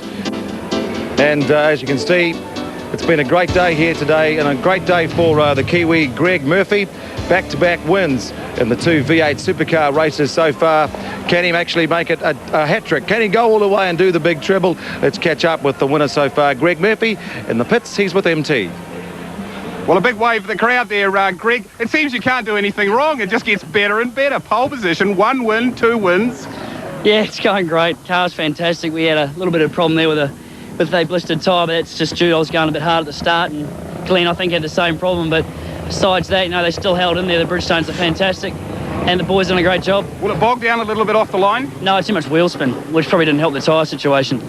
But you certainly came back strongly, and then you sneaked in on Glenn Seaton. Do you think you caught him napping at the hairpin? I wouldn't say so. The car stops brilliantly, and he went in pretty late, and I just went in a little bit later. Well, your teammate Peter Brock came in. He had the rears gone. They'd blistered. You had a little bit of tyre problem yourself? Yeah, I think we'll find we've got a left blistered tyre as well. The heat's come up, and track temperature's quite high, and I was sort of going pretty hard as well, which doesn't help. Well, Murph, you're back on home turf, and look at the crowd out there. Have a look at them. Give them a wave. Come on, look at that crowd. What a fantastic crowd. Have you ever seen a crowd like this at Pookie? Never. This is unbelievable. I'm glad I'm here. Hey, Murph, they're here to see you, boy. Thanks, Murray. And Glenn Seaton, so close. Oh, yeah, still early in the race, it was a good race, but just at the end there, I just remember rear tyres were going away, so I just had to ease off instead of sticking in the fence. Okay, but a good hard charge there. Yeah, it was really. I got a great start, a fantastic start, and got away for a couple of laps there, but it's just the Holden race team cars are just so good. It's very hard to compete against them at the moment, but we'll work hard and try and get that back. Well, Glenn, Murph was on the same tyres that he used in the first race. Is that ominous, or were you in the same situation? No, I ran my second set of tyres. My first set were fine. It's just that we nominated to run the 2 separate sets, and the next race we'll go back to the race 1 set. Well, you're certainly giving them, keeping them honest. Well, that's what we're here for. We're here to push him hard, and hopefully we can push him hard in the last race. And what do you think of our Pukekohe crowd? Yeah, it's fantastic. I haven't seen a crowd for a long while like this, and also they get behind the racing, which is great. Well, they obviously like these Aussie V8's. Yeah, there's no doubt it's brought a crowd in here, and it's just a shame that we couldn't have more cars here, because it'd be a great show. Well, Holden have had 2 now, but you're keeping that forward pressure up. Absolutely, you can't let them get away with too much, so if we can't do it this weekend, I'm sure we'll give them a big shake at Wellington. Okay, thanks very much. Thank you.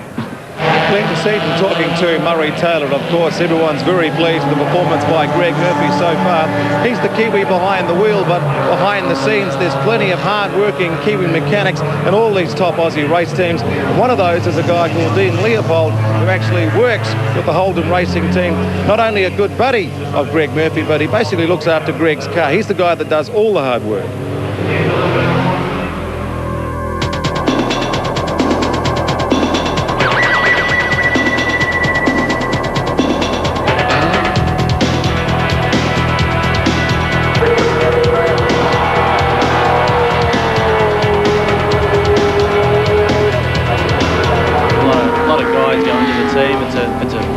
Effort, so one person doesn't make a team, so I'm just part of it.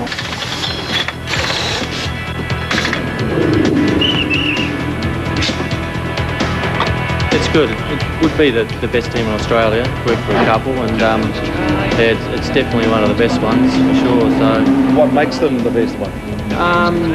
Management down, like good bunch of guys, good management, and good drivers, and it all comes together in a good package. He gives a wave, and he points it up toward the checkered flag, and Craig Lowndes wins the 1996 AMP Bathurst 1000. And surprise, surprise, it makes it a bit more worthwhile. You're not trying to beat someone, you're in front, they're trying to beat you. You get a little bit cocky and you sort of think, you know, it's easy, but it's not. So keep plugging away.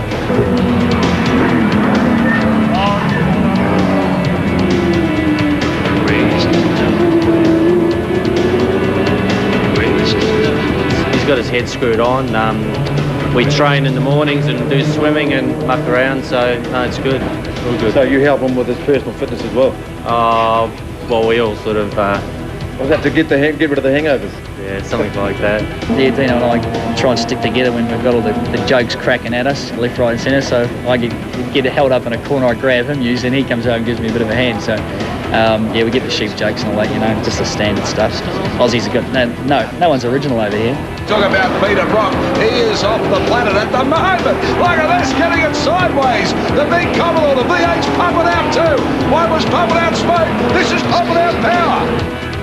I haven't worked there. I was a spectator there back, I think the first year it was held, so I watched the race and thought, yeah, this is me, I'll get into this. It looked really good. And now you're going to be coming back as one of the top mechanics for HRT. That must be very satisfying for you. I hope so, yeah. It'd be good to go back and see all the boys and see how they're going and, you know, show them what I do and we'll look around the cars.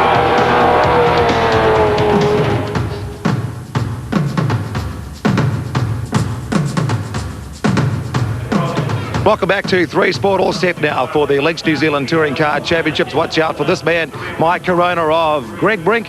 Your commentators are Wayne Munro and top Formula 4 driver Shane Drake. Yes, well, Greg Brink sitting there in the Lynx touring car for this race and getting away on the pole position at the moment. So looking to see fast lap from him in the last race. Sorted out that he has the pole for this one. So well done by Brink in that race. And let's have a look and see what Baird can do. Oh! Actually, Baird gets a nudge from behind. No, that was Riley. Riley Baird takes give the Riley hit. a nudge. Man alive, that's teammates for you. Already Greg Brink in the black car was taking the lead, but already in a big fight with Brett Riley. And Baird gets turned around his teammate. Well, that's not a good start from Craig or Brett, but it... Okay, now if we were confused, see what happens. There's Greg Brink on the left. Here gets Brett Riley, has got a great start, gets turned around by his teammate in the number 1 car. Don't know whether he took a hit from behind, but everybody is every which way across the grass. Brett is looking to see what happened, mate. And, well, these two touched cards before, but look at that. That is pretty serious stuff. Well, it took out Angus and Jason Richards in the third BMW as well, so that's not a good start from Craig, but he's out front with Brinky hot on his tail. Well, he would have been really pumped up too. I think all of these guys would have been. Brett really badly wanted to do well here at Pukekohe because he feels that at the age of 43, he's really got to prove something. Whoa, getting very loose across the infield there is Angus Fogg in the 32 Ford Telstar. This is definitely the place where it all happens down here in the S's. Well, with that accident, it's taken those tyres off the railway corner, so the boys are going to be doing a bit of curb hopping this time. So you see Angus get on 2 wheels there and bouncing through the corner. But here's Brinky coming up on the back of Beardo. Oh, he's going to have a go. He sure is. Down the inside. Yes, he's... Oh, hang on there. Oh, tyres in the middle, debris in the middle of the track there as well. Just a little obstacle to get sorted out. Got rid of that. That was actually Brett Riley or Jason Richards coming through there in one of the other BMWs. So we saw this battle in the last race and ended up in Craig Baird's favour. Well, with Greg Brink fighting very hard. Brink actually missed the start of the last race and had to do a charge back through the field to fight with these guys. Got the second spot, but got a very fast lap at the same time, which got him up there. But talk about a fairly willing start from the BMW boys. Man alive. Well, Brinky's making it clear from the outset that he wants that first position. So we'll see how they get on down the back straight this time. There's Angus Fogg in the 32 Telstar. Paul Dennison doing well here in the big V8 Commodore, the only V8 in the class. How about that? Well, I mean, this is remarkable. I mean, this car is really an outdated car, but it is absolutely flying. Sure is. It's the best it's done. Like Paul Dennison had a good go in the opening round at Manfield, but that was only after quite a few other people had come to grief. And Angus Fogg trying around the outside of the Commodore. Well, Dennison does a nice job, doesn't let the tail sling out and give him a tip into the dirt. And now Fogg has to look to the curbs. Oh, Dennison's going to hold the line though. The old V8 power coming in there and pulling it up the hill a bit better than the Telstar. Sitting just behind them in the yellow and blue car, the TSW Telstar. Oh, a bit of action down the back of the field here. Looking at the 41 car, that's a little pug getting the squeeze from another one of the Peugeots and the Nissan Sentra. These cars very, very packed at the back of the field here. Just taking a look at there at Railway, very, very littered with dirt and debris across the track there from that excursion in the opening moments. Well, yeah, with Craig and Brett coming together, it's left a bit of debris on the track, and of course now the tyres gone and cutting the curbs, it's pulling a bit of dirt onto the circuit as well. There's that black car looming up behind again. So the defending champion, Craig Baird, out in front after a bit of early hargy-bargy with his teammate, Brett Riley. Took Brett out of the action and now has got to deal with Greg Brink, because Brink obviously got quite delayed in that same incident. We didn't see on camera what happened to him, but definitely lost the lead to Craig Baird. Now, let's see the Toyota coming up over the hill now, and whether he will attack Craig. As you say, got some serious power over there, going to try the outside line. And Brett Riley went down there before and found that wasn't a very good place to be, because lots of marbles on the outside of the sweeper. Beardo cutting through the chicane there. The BMW very, very fast through the Castrol corner onto the back straight. As you can see, the gap that he pulled open there. But let's look for the Toyota power again. The Black Lynx car come looming up in Craig's mirrors. So Greg Brink just in a one-off drive for the two Mobile Series meetings here and at the Wellington Street Race next weekend for the Lynx team. Has leased this car. Look, he's pulling outside now, trying the outside line down to the hairpin. He won't be able to get across though, so he'll have to follow through. Let's see if he can get the run on the outside of him this time. Not going to happen there either. No, but he's right up his boot there, Wayne, and let's look again. What did you say there, Shane? Up his boot. Yes, okay. In his boot, I should say. He's in it now, but we'll look for the Greg to come down on the inside here. No, Beardo covers the road there. Oh. Nicely done too. You see him just drift across the road quite happily, just making sure there was no space down the inside at all. Quite entitled to. This is, a bit of a lock up there as he goes in through the S's. Yeah, Craig's trying pretty hard there with the BMW. He knows he's got to accumulate a few points on these guys. This is Simon Wills in the TSW Telstar getting it all wrong at the S's and getting on the outside. Will he get it back before he gets to the tyres? Yes, just. Pretty close though, Simon. Don't do that again, mate. And this time, can he get across? No, I don't think so. Yes, he thought so. And no, both of them are gone. Both of them are out. Oh, Brinky. Oh, straight into the dirt. Look, this is what happens when you get two guys so determined to hold the line. And there he resumes the race after his second incident in this race so far. One of his teammates looked like Jason Richards coming through right behind him. Yeah, no, Brinky's bogged down there. I don't think he'll get out. That's a shame, but he seemed to come across there and really sort of take for granted that Craig was going to back out of it. Well, watch the Iowa replay. You be the judge. Here he gets there, and he makes a severe dive onto the inside, then gets it really locked up, hits him, and by then they're both out in big trouble and only along for the ride. Here we go. We've got another view of it. Already taken the hit by then. Spears off down towards the dirt, and that's the end of it. Well, Brinky, reasonably lucky he didn't get into the U-coat tyres there. But he won't be a happy boy, but, I mean, it's pretty tough racing out there between these boys. They mean business. He'll be keeping an eye on Craig Baird when he comes back next time. There'll be the wave fist going up there from down the Greg Brink territory at the hairpin. So pretty disgruntled, I would think. But it's been a pretty willing event, that's for sure. Oh, these guys have been going hammer and tongs, and it's been fantastic to watch, and I know the crowd has been on its feet. Here we go, Paul Dennison. He'll be up to second place. First place Paul Dennison leading the race. How about this for a turn-up? Because, of course, the New Zealand rules are favouring the 2-litre cars very much so these days. And as you say, the Commodore is a bit of a hangover from the past. It was the car to have about 3 years ago. Paul Dennison's been running around about 6th, 7th spot. Suddenly, this is his... Oh, that's look why. at the highway replay there. Angus Fogg with the big lose going through Kestrel. All on his own as well. Wow. No one was helping him. I think he was just probably got a bit excited about the prospect of could be first or second place for me here, but not like Angus. He's very sure-footed driver usually, and so he's thrown away a good place right now. He'd be kicking himself for that. Well, here we go. Craig's pulling up on Paul here, and I mean, it shouldn't be long before he's taken over the lead again. Just behind these guys, there's 2 more BMWs. If we get a chance to have a look, you can see the customary flapping wing mirror on the Baird BMW as he looms up, and there's the 2 BMW teammates, Jason Richards and Brett Riley, who was taken out by his teammate in that opening incident. Now we've got the traffic jam. As they come up, well, it's not a problem for the BMW to go by the big Commodore as he looms up here, but Dennison might be looking for an opportunity as Baird has to thread his way through the little cars, takes the wide line. Dennison following suit, and the checkered flag awaits for Craig Baird. So what an eventful race. Paul Dennison in the 2nd spot, Jason Richards. No, Brett Riley gets through for 3rd, just ahead of his BMW junior teammate, Jason Richards.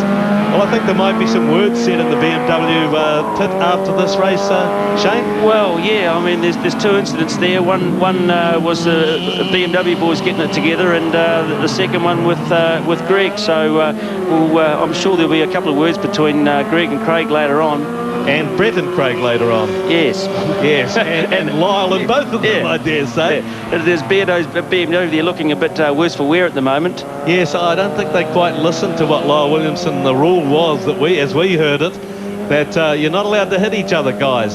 So let's have a look at the final results. Craig Baird takes out the win again. Paul Dennison in the 2nd spot, an amazing place for the big Commodore.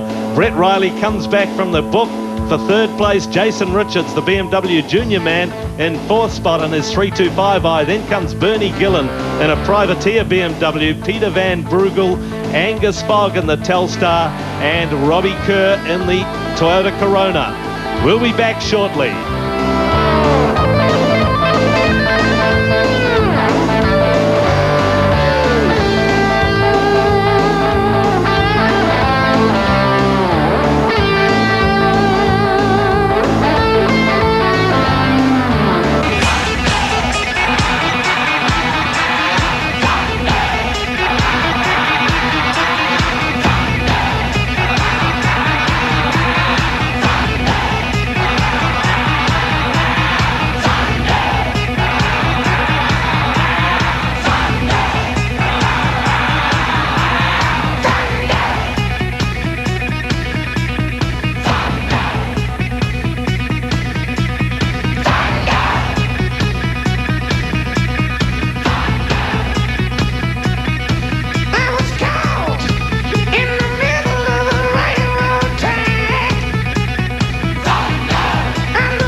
Yes, you certainly have been thunderstruck.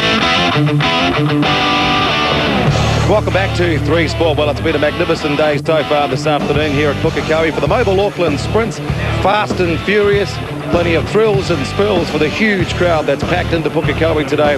They really are getting great value for money. And it's a magnificent start to the Mobile Motorsports Series for 96 because, of course, we're still counting down to the Wellington Street Race on the waterfront next weekend. And I tell you, after today, It's going to be a great weekend in the Harbour Capital. Now, lining up for the Bridgestone Porsche Series, expert comments from Owen Evans, of course, joining us on the 3 Sport commentary team over the next week for these sorts of cars because he knows them inside out. And your commentator, Brian Kelly. The classy German sports cars out on the track, and fastest qualifier, Daryl Greer, will be sitting on pole position from Glyn Taylor. We had a race late yesterday afternoon, Owen, and I think Richard Giltrap took honours in that one. He did, yes. I think you'll find this race is a reverse grid race. Ron Steele will be on the third row, followed by Andrew Justice. So it's the fastest men, and the fastest at the back of the field, and the slowest at the front. So it'll make that quite an interesting race. It definitely will do, because they'll let them go at different intervals, but as they start to bunch up, you know, Class A, B and C trying to get to Class D drivers. So it's going to be quite good, actually. They're just about lined up and in the starters' hands. A number of cars haven't turned up. What are the rules for this class, Owen? Well, there's four categories based on horsepower and weight, and the Class A cars, normally the Carrera Cup, the RSs. The turbos this year that Ray Williams drives is in Class B. Unfortunately, for this event, Dean Fulford, the other light direct car, has damaged the gearbox yesterday, and that's out of action. Andrew Bagnall, a few people like that are away for this meeting, but we have got other people like Chris Burden out in from Christchurch, his first meeting, so it should be quite good. They start with the New Zealand flag, so there they go. They let the slower cars go first, and also on a timer as well, so there'll be time splits. So those are the cars that the quick boys at the back of the field have to catch. Exactly, and that's when they can make or break. Chris Bird yesterday, I say, for his first meeting, drove extremely well, so Richard's going to definitely have his work cut out here. And not a lot of laps to do it either, are there, Evan? Just 6 laps to get around there and past those slower cars. 6 laps is not much. Rob Hurst, you're seeing the 944 turbo there. He would be a likely winner for this race because he's driving very well. Car beautifully set up, and he's got a huge jump on the rest of them. Well, he's certainly got a pedigree too in that car. He's won 80% of all his starts in the Porsche Series results to date. I think he was the outright winner of the Bridgestone Porsche Championship back in 1990, and since then he's had wins all over the place. He has, and oops, we're going to car off already or not? Yes, we have. Action on the AWA replay. We see them taking the shortcut, and that was your car 43 going right across the grass. Ron Steele. Ron's obviously had a bit of a lock-up here. Here comes Rob Hurst now, a very, very quick driver and excellent campaigner. Back in Bridgestone again this year after a bit of an absence. That's the race leader at the moment, and don't forget, of course, sponsored too by Project K, which is a new project that's been set up by adventurer Graham Dingle, and we've got the 3 Sport logo on the side of the car as well. This is a program designed for teenagers in the 4th and 5th form to help them find direction if they've sort of lost their way in life. It's a wonderful program designed by Graham Dingle, and it has the full support there, and a top driver in the car as well. 50 starts for this guy, and he's had 40 class wins, 80 second placings, 2 third placings, no did not finishes, and 13 fast lap records. That's not a bad record, is it? Oh, it's a tremendous record. As I say, Rob is a seasoned campaigner. He's run RX-7s. He is running an RX-7 in the Sports GT class, a Batman one they built up, and Rob knows his way around Pukekohe. There's no doubt about that. He's coming under just a little bit of pressure at the moment from Stephen Robb, who's looking for a way past him. He'll have to find the dip in the long way, because Rob knows every inch of the Pukekohe race circuit, and there's no way that anyone's going to get past him easy. Well, he's managing to keep him out. That's the area that we saw Craig Baird get into a little bit of trouble with earlier on, but certainly driving a good race at the moment, and he's sitting in 6th place after 1 lap completed of the 6 laps of the Bridgestone Mobile Porsche Series around Pukekohe. Yeah, well, I looked at back there behind Rob. I see Ray Williams not too far away, so the Class B boys are moving up. Yes, we're going to have to watch them with interest. That's the race leader at the moment, the number 41 Porsche of Daryl Greer. There's a variety of Porsches out there. We have Le Mans GT Carrera Cup cars and various others. Yeah, there's 2.4, as I say, all goes on horsepower and year and that sort of thing. But Daryl Greer, you see in the lead, he's been a class winner in the Bridgestone before, an excellent little driver. Knows this car. He's run this car for a couple of seasons now, and he's been driving extremely well. What sort of speeds are they getting up to, Owen, down the back straight? Well, the Cup cars will be doing, they're restricted on horsepower a little bit, but they'll be doing around about 250 k's, and down to the slower cars around about 200 kilometres an hour. A lot of people look at these cars and think, gosh, if I have one of those, I'd take it out on a Sunday for a drive around the streets, clean it again and put it back, and they think these guys must be mad to race these cars. Are they? No, definitely not. A lot of these people do that. In fact, Darryl Greer's car is the car he uses on the road. It's a tremendous class, the Bridgestone Mobile Porsche Series, because people can literally drive a car at the race circuit and drive it in here. All the cars are standard you see here. They're off the floor showroom cars, and no modifications are allowed. Do they get a little worried if there's a little ding here and there, or a big off and a big mark on the car? Some do, but normally in the Class A there's always a fierce competition, and over the years when we've had likes of Brian Peace and Graham Cameron and Ray Williams and myself, now and again we've shot paint now and again, but it's, you know, that's racing. You're going to get that in all different classes. You see Ray Williams here starting to move on now, and you see Richard Giltrap right behind Ray. Now, these are the guys that started at the back of the field. What you could say a reverse grid start, which is exactly what it was. Rob Hurst has moved up to third place. He's the big mover we were talking about before. And also Ray Williams, Racing Ray Williams, who's been around in Porsche racing for a long, long time. Yeah, of course, Ray being in Class B, so he hasn't got the power there of the Cup cars. But Richard Giltrap is the second season in Bridgestone. It's really his first full season. And Richard's an extremely good little driver. He's going to be someone to look forward for the future. He's campaigned this car now, and him and Dean Fulford are normally hammer and tong at each other, but Richard's got a great future ahead of him. That's Richard Giltrap in the number 3 car we're looking at right now. He's the son of Colin Giltrap, so there's a few, well, sons of fathers, famous fathers out on the tracks today. Well, yeah, we would normally say Dean with Bill Fulford driving as well, and I believe Colin Giltrap was a very good peddler in his day, and Vauxhalls and that sort of stuff, so he's out here today seeing Richard go, and I think he's extremely proud of him. Well, he's well over halfway through the field. He's worked his way up to 9th place, and there's just 2 laps to go. So he's got a wee way to go yet, up to 9th, 8 cars in front of him as he goes back on to the back straight of Pukekohe, and the long chase ahead down there. Yeah, I think Richard's starting to get on now. I was surprised. Ray's been hanging on a little bit. Ray's driving extremely well in this race, and he's not letting Richard too far out of his sights, but I think Richard's got his sights in the lead. He's got one headlight going. We'll keep our eyes on this car, because this is the one that any cars are likely to win the race and catch those slower cars in front of him. This will be the one that'll do it. The Porsche, it's the Carrera Cup car, this one. Yep, it is, and I'll just look in the back to see if I can see Chris Bird, you know, say his first meeting in the actual car I won Wellington going back a few years ago. So Chris has been driving extremely well in the first race, but I see he's back a little bit weight at the moment. Sitting here watching this, Owen, do you wish you were out there? I definitely do. I see Richard going past Glenn Taylor. Glenn Taylor, another seasoned campaigner, and it must be coming on their last lap now. So Richard must be close to the front runners. Well, that it. Did he pass Glenn? Is he now in the lead? So he's getting very, very close to the front runners now. We'll just check the leaderboard, but that's the man we're going to keep our eyes on, because if anybody is going to win it, it's young Richard Giltrap from Auckland in the Carrera Cup. Chasing down Darryl Greer. There he is. There's Darryl. So something's happened to Rob Hurst, unfortunately. Obviously mechanical problem. We're just trying to get it off the track, so it's not in danger of getting. Here they go. They're the leaders.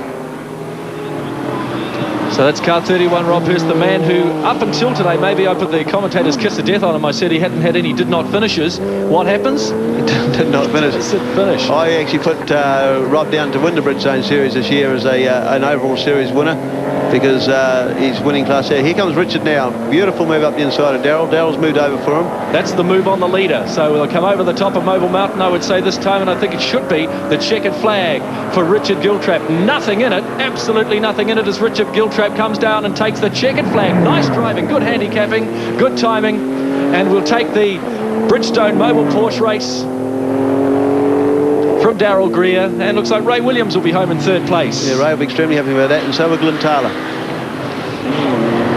Back through the field, Glenn Taylor behind Ray Williams. Looks like Stephen Robb might be next, and Jeff Short, who yesterday had a big moment on the track, and the a race late yesterday afternoon went off the track, and pre-65 racing from him. He looks like he may have come home in around about 6th position, but that's the race winner, Richard Giltrap. I see Mark Fisk and Chris Bird. And that's how they finished in the Porsche race. Richard Giltrap from Darryl Greer in 2nd place, Ray Williams for 3rd, and Glenn Taylor coming home in 4th place. Stephen Robb was next with Jeff Short in 6th place, Mark Fisk in 7th, and Chris Bird finished 8th overall.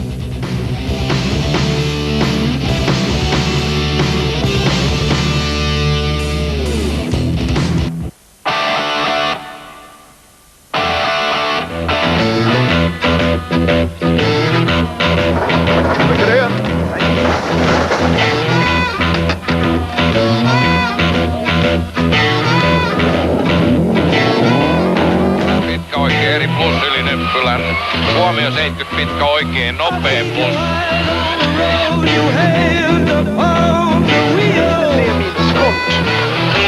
Till höger fram.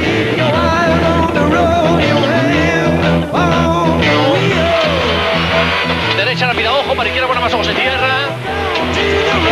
Buena más ojo.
Vasenneri plus. 40 huomio, lyhyt vasenneri miinus, yli Nyppyn 5. Nyppy lyhyt oikein, eri kapee. 80. Makee.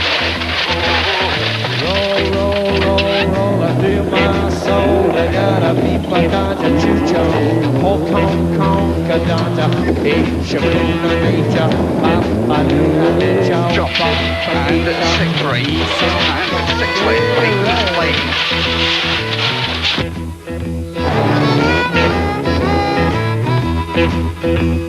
Ashen lady, ashen lady, give up your vows, give up your vows. Save our city, save our city.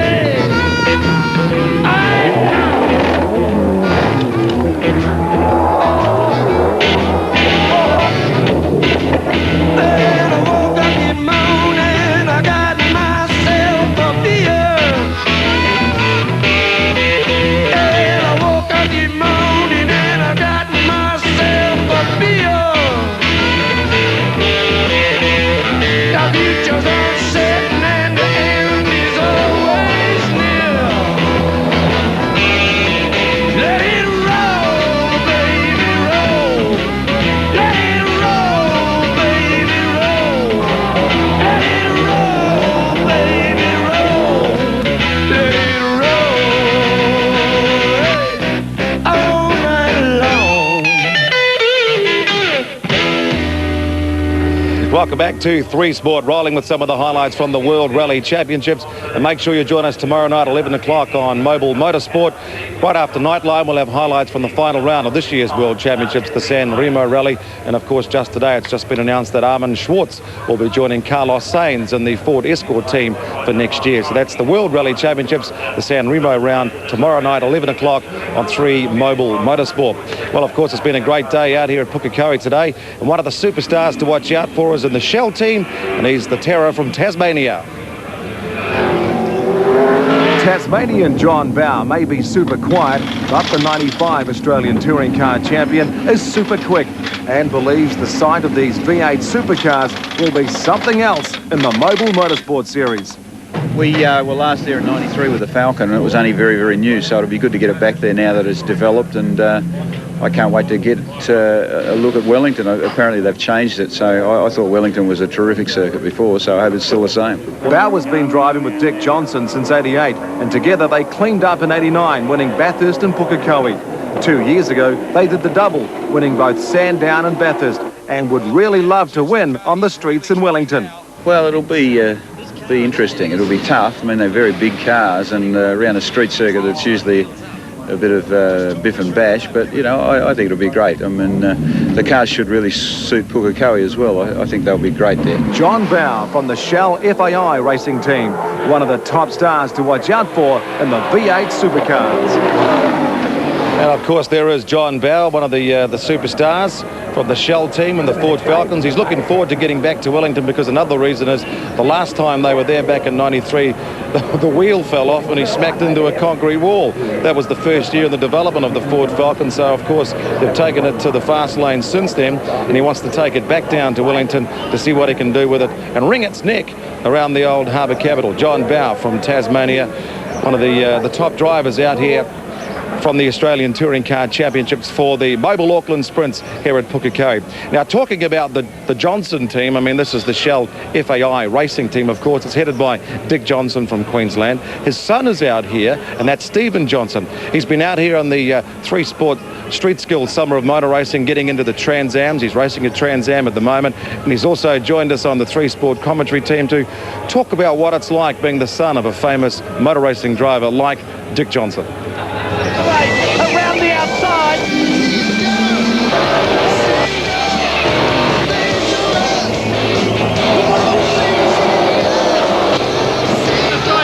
Wow. Hey, look at Brenswick. He's there. There's contact between them. Oh, it's the free finger again.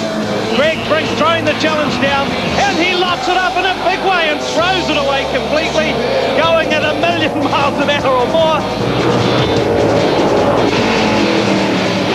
I think it'll be good around there. I think we'll just have to sort of get in there and do a good qualifying lap, hopefully get on pole. If not, we'll just muscle a few of the guys out of the road and see where we end up. Now, I believe one of the last times you actually out in Wellington, you were about 13 years old, sitting on the side of the wall there doing the stopwatch for the old man. Yeah, I think about 13 or 14, and he made me stand there for 4 hours or 5 hours in the freezing cold down there doing all the times through his car, and then it was a waste of time in the end because it didn't finish, so we stopped with about 10 laps to go. But after that we went to Pukekohe and won both races, so that was quite good. So you got mixed memories of coming down to Wellington as a spectator, as a supporter, now a driver? Yeah, it's been quite different over the years. It's funny to sort of look at yourself and look where you've progressed from being there as a young kid timing for Dad's team hoping one day, and then I came down there for have a look one year, and then obviously last year where we went around the whole countryside, I saw Queenstown, I saw everywhere. It was just fantastic, and I'm really looking forward to coming down. Do you really get a chance to get away from the track sometimes when you are in a different place like New Zealand to check out a few spots? Well, basically, because Mum and Dad were there for most, or the majority, Mum was there for the whole lot, Dad was there until Teretonga. It was good because we decided to drive to the tracks, and we drove from Auckland down to Manfield and then Wellington, and looked around Wellington for a day, and then crossed the boat and Ruapuna and all the way down to the south of it and back up to Timaru. So we saw quite a lot of the country, and then made a special trip to the luge and had a bit of a skid. And what'd you think of the luge, mate? I went in there actually when I was 13, the year that I went over with Dad, and the only thing I can remember is breaking my collarbone, I think. So I come down there last year and took a bit of skin off my knees and arms and things, but it was just great fun. I'll definitely go there again this year. Yeah, it is excellent. A lot of the rally drivers go there and hang out when they do the rally. No, I believe when you come back to New Zealand, they won't be calling you Johnson Jr., they won't be calling you Steve-O, they'll be calling you, what is it, Custard? Custard? Oh, I don't know about Custard. I think you've been talking to Eddie McElroy too much. What's the story there? Oh, it was quite funny. I actually nicknamed Andy's girlfriend Mel Custard, and somehow it sort of turned around back onto me, but I suppose it's better than being called Little Dick, eh? Yes, and he certainly hasn't lost his father's dry sense of humour. There is Little Dick, shall we say. Stephen Johnson back behind the wheel of the big Trans Am. We'll take a short break here on 3 Sport. We'll see how Steve-O goes right after this with the Noel Leeming Trans Ams.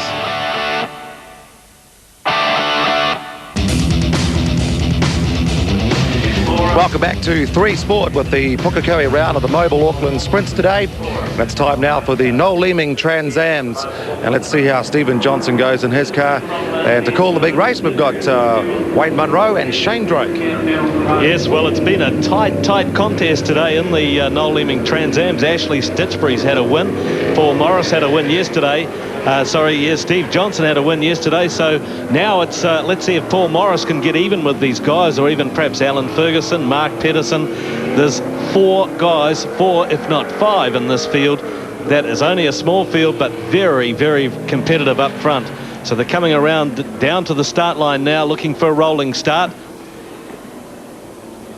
Pole position.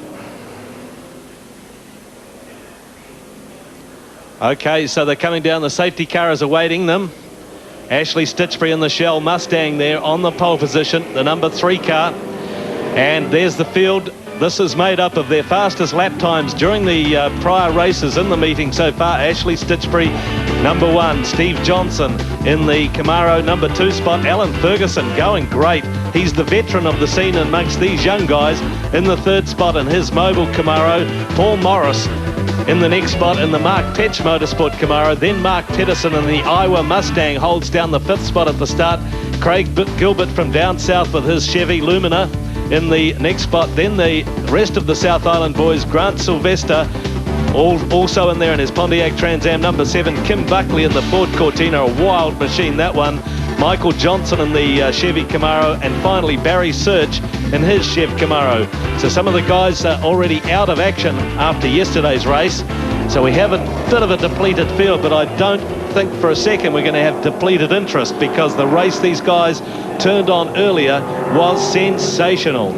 Yeah, it was, Wayne, and I'll tell you, I was talking to Alan Ferguson and Paul Morris before, and they are fired up. They want to win.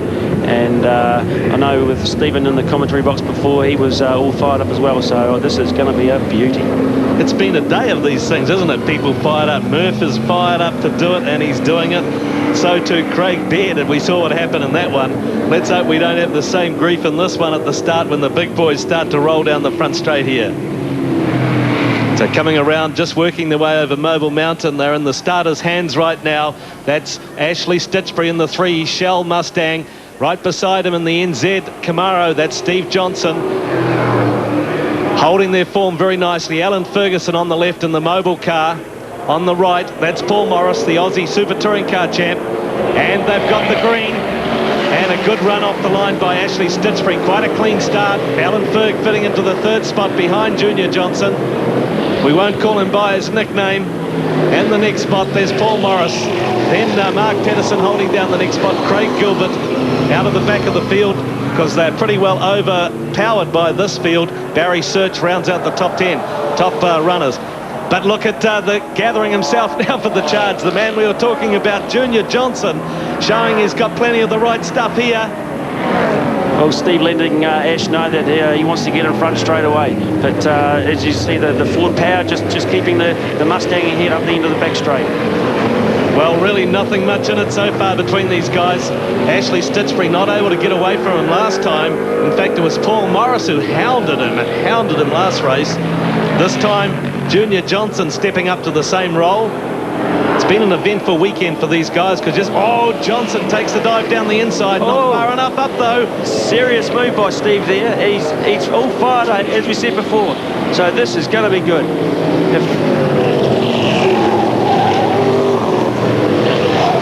Ashley Stitchbury out front, the young Formula Fordster, double Formula Ford champion. Very quiet guy, had a bit of a roll at Alfa Romeo touring car racing. This is his big break. Very quiet, very shy. You'd hardly give him any confidence at all, but put him behind the wheel, and boy, he's a bit of an animal, you'd have to say. Well, yeah, we've raced against Ash. We've just heard that the pace car is out on the circuit. Ash and I have done a few miles together on the Formula Fords, and we had some great ding-dong battles around here. Pace car's gone back in, so they're still racing, and boy, just a little bit loose in the tail there. The Mustang, as it takes the left-hander now across the top of Mobile Mountain. He's really got to hurry it up, because Junior Johnson coming down. Ashley shuts the door pretty firmly in his face, so Junior says, okay, I'll try outside, but there's really no way around there. Dash through Castrol now, over the curb. He looks to be holding the boys up here, so Steve's going to get, he's want to get past in a bit of a hurry. So we might see the big move down the end of the back straight. Yeah, it's coming even before that, before the kink. He's gathering himself right on the toe there, drafting beautifully down to the kink in the back straight. Now pulls out to try and get on the brakes later than his rival, but no way. And in fact, it's Ferg driving through on the inside. No, Morris has gone under Ferg. Well, it is too. Good move by Paul. Now, he wants to get to the front, so this is going to be real interesting. Now, when Stephen did that move on Ashley that last lap, he hung up very wide, so if he does that once more, Paul's going to be right there to fill the gap. Well, Ferg won't be very happy. Oh, this is it. That's it. Yep, he's through. Oh, good move. Great move. Ashley will be kicking himself about that, leaving room for him on the inside there. Yep, it was only a matter of time. Steve looked at there every lap. So this car's definitely got it. This is the Bruce Jenner team's Camaro, the NZ Camaro that went off, was run by Chris Neifel in the Street Skill Series last year. Junior Johnson had a couple of races in Australia at the end of last summer and decided this was the way to go. Paul Morris on the charge, coming on the outside of Ashley Stitchbury now. No, he has to pull in behind. And at the moment, oh, he's getting close there. He sure is. Ferg only able to watch. Mark Pedersen behind him in the Iowa car also just watching. But Junior's getting away just a little bit. Yeah, the Camaro's going to take the bumps a lot better and pull over the hill. But down the straight, Ash will pick him up just a little bit again. Now these new Hoosier tyres that the guys are using, what's the story on those, Shane? What's the word coming back from them? Well, they're the boys are pretty keen to keep things going. Okay, so basically these guys are running Hoosier tyres this year, all on the same tyre, and it's a bit of an experimental meeting, this one, because no one really knew how they were going to be, especially in this Pukekohe setting. So everyone's on even Stevens so far as that goes. But of course you are getting down to the point where aerodynamics take a big part, and it looks like maybe the Camaros are a bit slipperier down the back straight. Yeah, they definitely are, and but they're a lot easier on the tyres, where the Fords tend to fry them up a bit harder, and as you see, like as the race goes on, the Camaros get stronger. Pretty smart time that Steve Johnson's put in, the fastest of the race so far, 57.26. Very, very quick time. That was about the same as Paul Morris managed in the earlier race. In fact, though, Johnson was a shade faster than that. So they really are putting on a hot pace, very similar to the Aussie V8 touring cars, in fact. Yeah, well, these Hoosier tyres have actually slowed the cars up a bit from last year, so that they're not really going to get close to the lap record set by, I think it's Kane. So Ashley Stitchbury got a job on his hands right now, not just to try and catch up with the man there, but Paul Morris really all over him as Stephen Johnson starts to get away from them, and it's the Camaro coming on strong again. Also Alan Ferguson in the similar Chevy, just keeping a watching brief, and they're starting to drop off Mark Pedersen and his Mustang. That Ford is very, very strong under brakes going to the corner there. It's very stable. I think it is a little bit heavier than the Camaro, but Ash is doing a real good job of holding that thing together. Well, Stitchbury's such a great driver. I mean, we saw it so often, and you know from racing head-to-head with him here at Pukekohe on many occasions, he's no slug whatsoever. I think this could be the making of him. Look at Morris just running right around there, trying for every opportunity to find a way through. He really hounds him through the S's, that's for sure. Yeah. I see Mark Pedersen there, just sort of dragging the chain a bit back there in fifth position. He may have a little problem, or his tyres have gone away on him. Yeah, it sounded a bit sick as he came by, so perhaps he's got an engine problem with the big Mustang, and that's a pity because he too is another young guy who we'd rate as a great chance in this class. There's Alan Ferguson there. Here comes Mark now in the Iowa Mustang. Just a little bit off the pace, that's for sure. He's still running. Still looks like it's got reasonable power, but not able to stay with these guys at all. Yeah, well, Mark hasn't had a lot of miles in the car. I mean, I suppose he's the same as everyone, really. It's all been reasonably late testing for the boys. This is the car that Junior Johnson drove last year, in fact. So a bit of a switch around there. Yeah. I mean, Stephen's gone from the Ford to the Camaro, and I think he really enjoys it. Well, Paul Morris putting the acid on in that Power Beat #1 car. It's #1, of course, by virtue of the fact that Andy McElray drove this for the Petch team last year to the championship. It's had an extensive upgrade, according to Mark Petch, right up to 96 specs for the American Trans Ams. And wait for it now, because Morris is really looking for a chance to get by Stitchbury. But I think he's going to find that he's met his... Well, I better not say too much too soon. He'd be looking for that outside line after this. Chevy Lumina back there of Craig Gilbert from down south, he does a great job, but of course that's a pretty old car now. Yeah, that's the ex-Don Grindley Oldsmobile Cutlass car, and it's had some extensive modifications to put it to Oscar specifications as they run down on the South Island. But it's great to see these Oscar boys up here. You know, their competition is welcomed by the Trans Am boys, but Craig is going very, very well. So Craig Gilbert, he's probably taken that car in the Oscar spec about as far as it can go, and it just shows you that the 5-litre cars with the newer construction, much lighter as well, are really going to be leaving these guys behind. That's right. Just a little bit loose there, Craig, just as we're talking about you. Be careful, buddy. So Junior Johnson in the NZ Camaro out front, Ashley Stitchbury in the Shell Mustang, taking the pressure, taking the heat from behind from Paul Morris in the Powerbeat Camaro. Steve's putting in a good race here. I see Ash just closed up on him a bit there, but I think Steve's got everything under control. Slingshot across the top of the hill. Boy, these things really work hard. It would be great to see them in a head-to-head with like Brocky and Murph's Aussie touring cars, wouldn't it? It certainly would. It would definitely get the crowd on their feet.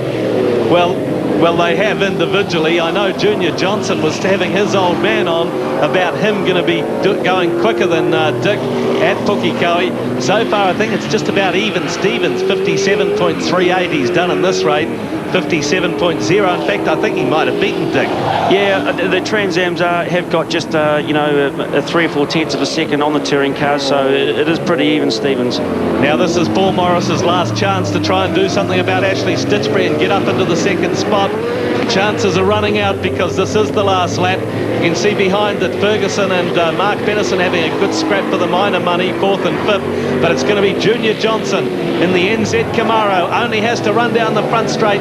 Ashley Stitchbury looks like he's going to chase him home with Paul Morris right on his tail. Great finish between those guys. Yeah, it's good racing between the boys, and credit to Steve, but the other boys put on a good display as well.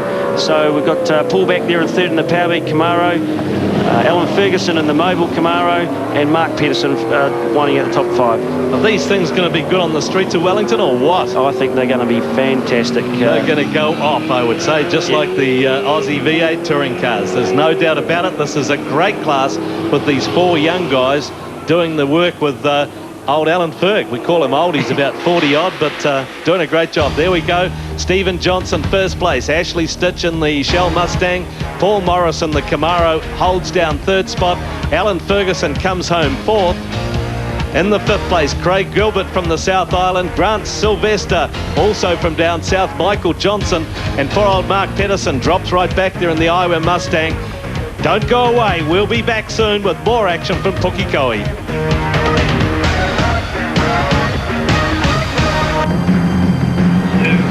Welcome back to 3 Sport. Check that out, eh? The classic Kiwi barbecue summer's on the way.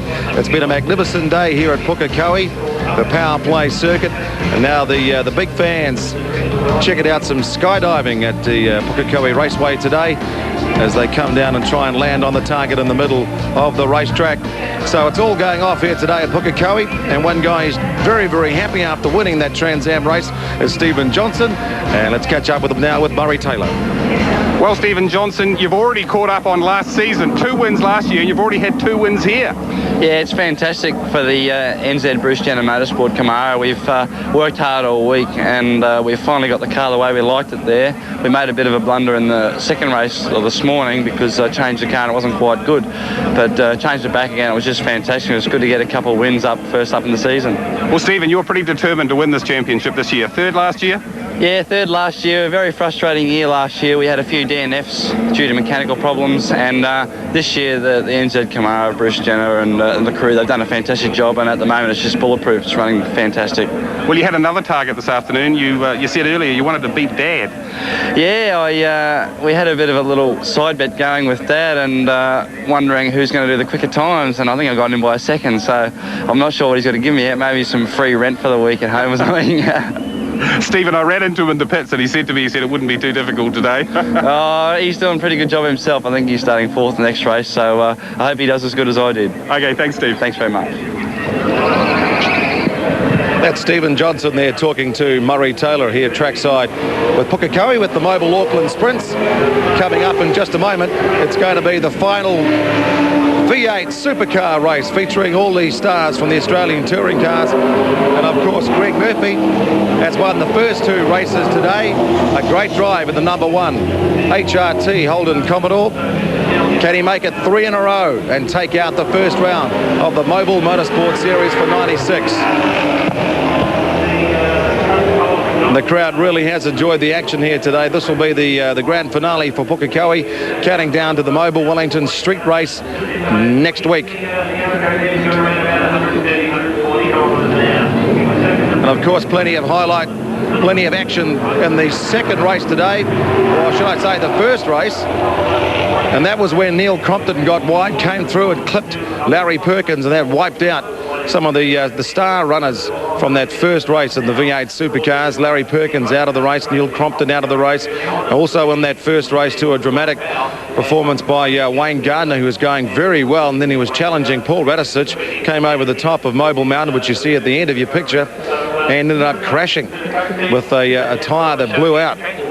So this is the scene as they line up now for the start of the final V8 supercar race. All the top stars, and the man of the moment, the guy who won Bathurst, Greg Murphy, really has jumped into the hot seat and done a fantastic job today. Glenn Seaton right behind him in the Ford Credit Falcon. Then they'll be lining up with the Shell cars, Alan Jones, Peter Brock, whoever's basically left after, of course, the 2 Coca-Cola cars were knocked out. The Castrol Commodore of Larry Perkins has had a pretty rough day today. Paul Radisich dropped a motor earlier today, so he was forced out of the second race. We'll see if he's actually going to be lining up on the grid for the other race, and looks like he's at the back of the field, just in front of, just alongside Peter Brock. And this is Greg Murphy from Havelock North, now based in Melbourne, Australia.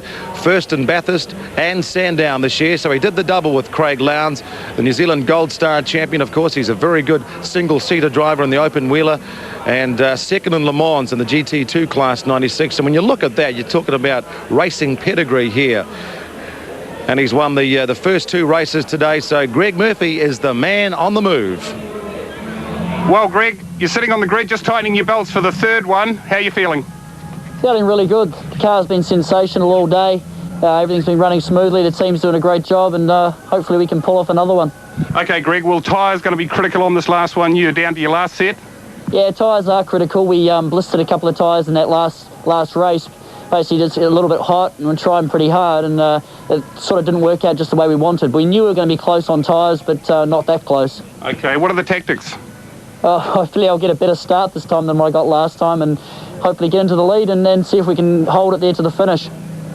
Okay, well, this is a big day for you, a big crowd here at Pukekohe. Is it putting pressure on you? No, I don't think so. I'm just really happy to see such a great crowd. It's fantastic to see all the support, and hopefully next weekend it'll be exactly the same. But I'd like to thank all the people for coming. Well, certainly you've got the hang of these sprint races in V8s. You've done plenty in Audis, but only long-distance racing to date in this car. Yeah, long-distance stuff, but I was a little bit worried at the beginning of the day how it would go with the sprint format, but qualifying yesterday went really well, and the car's just been superb all week. The boys have done a great job. Okay, well, a couple of minutes to go. We'll leave you to focus on the race ahead. What are your final thoughts? I think it's pretty clear at the moment. Thanks, Murray. Murray Taylor talking. That's Murray Taylor talking to Greg Murphy at the moment. It's amazing. I mean, we've talked about guys like Peter Brock. Wayne Munro's joining us on the 3-Sport commentary team. He's been a legend in New Zealand motorsport. He's won the Wellington Street Race twice. He's won Pukekohe as well. And here we have our own Kiwi kid doing it in style with one of their Aussie V8s. It really has been a sensational drive by Greg Murphy today, Wayne. It sure has. I mean, it's what all of these 30,000 motor race fans, or most of them anyway, wanted to see when they turned up here at Pukekohe, you and me included. But I mean, you know, motor racing, these plans can so easily get derailed. It looked like he had the right package, the Bridgestone tyres, the Mobile HRT team, awesome team. And of course, they've had Craig Lowndes on a winning streak all year. So really, he's done the job that everyone expected of him. But boy, that was a big ask, and he's just delivered all day, except for maybe that botched start earlier. But the other Kiwi in the pack, of course, he missed the last race, and Murray Taylor's down there with Paul Radisich right now. Well, Paul, a frustrating day for you. You missed the second race. What was the problem? Well, we had a timing mount in the front come loose, and it retarded the engine, and the last probably 4 or 5 laps was getting slower and slower, and then eventually when I stopped and turned it off, it wouldn't fire. So the boys, instead of just changing the front of the engine, had to change the whole thing, and did a great job, but unfortunately couldn't make it out for the second one. Well, Paul, look, I've got to take my hat off to you. Every season you come back here, you haven't had a good season this year, we won't talk about that, but you come back every year, you support New Zealand motorsport. You must be thrilled to see the crowd here. Oh, brilliant, you know, it's great, and also to be entertained by Greg Murphy, who's doing such a fantastic job up there. I'll tell you, it's great to see so many people out here supporting motorsport. It's great. But Paul, I think a lot of it, you've been the inspiration for the up-and-coming Craig Beards, the young drivers. They're coming through, and it's really been your work in Europe. Well, I'll just try my best, and you know, I'm just pleased that I'm still racing and still giving it my best shot. Oh, come on, you're not that old. V6 to V8, and you're just about ready for the off. You bet. I'm looking forward to this. If everything's running good, you know, I'm going to pick these guys off and give them a run for their money. Okay, well, you're back with some Kiwi. You can't stay away from these Kiwis teams. It's Dick Bennett's in England, and you're with Ross and Jimmy here in Pukekohe. Well, it just shows you know, it takes Kiwis to get right up there, and you know, when you're working with a whole bunch of them, everybody does get stuck and it works very hard. So it's, you know, the Kiwis have taken over the world, particularly in motorsport. I hate to remind you, it's 10 years ago you drove for me in Formula 3. Murray, it's taken me that long to recover. All the best. Murray Taylor slipping in a plug for himself there, and of course I love the way Radisich delivered it back for him, that he's still trying to get over it. So great stuff there. Good to see Paul out there. Kiwis rule the world, he said, but at the moment he's got his work cut out trying to rule this race because, of course, Murph off in the pole position. The starting order for this grid that we'll see shortly is based on the fastest laps from the finished positions from the last race, which of course was Murphy, John Bow along the order. So we see them there sitting on the start grid, the 32nd board out. Clint, it's all set for our whopper for the finish at Pukekohe. She's going to be a rip snorter. I'm just surprised that Murray Taylor didn't mention that when we talked to Damon Hill on Mobile Motorsport, he actually gave MT the big plug then. So, you know, MT's living the glory days there, I can tell you that. Yes, indeed. We're talking about glory days. The shot over jet there is Glenn Seaton. He's had some big days at Bathurst. But, of course, the man who really is having the glory day at the moment is doing the big swerve, and that's Murph on his home turf.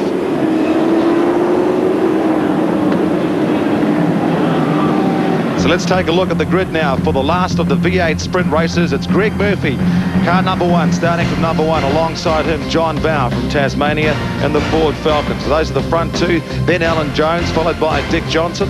And can he go quicker than what, about 57 seconds of Peter's son in the Trans Am? Tony Longhurst, car number 25 in the Ford Falcon. And then Russell Inkle getting up there to the 6th row in the number 8 Castrol Commodore. Of course, he's also won Bathurst before with Larry Perkins, and Glenn Seaton, and then Larry Perkins, followed by Peter Brock and Paul Radisich. So it's going to be very interesting to see how the 10 cars, especially those back markers, some of the big names like Brock, like Radisich, like Perkins, to see if they can fight their way through the field. And Stephen Johnson, I suppose the other thing is the tyres. I mean, they're going to be riding on some loose rubber here, aren't they? Yes, they definitely are. I was down the pits actually after the race, and the left rear tyre on my father's and John's car was absolutely shot.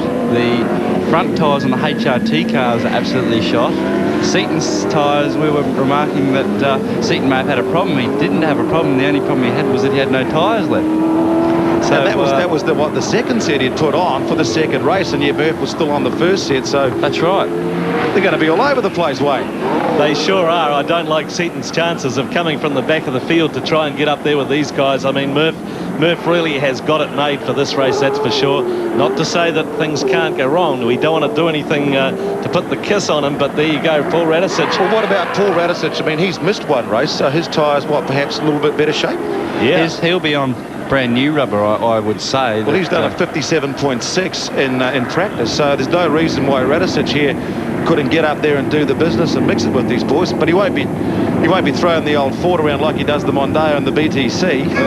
I think the two people that are watching this race really are Peter Brock and Paul Radisich, who are basically last and second last. All right, here they go.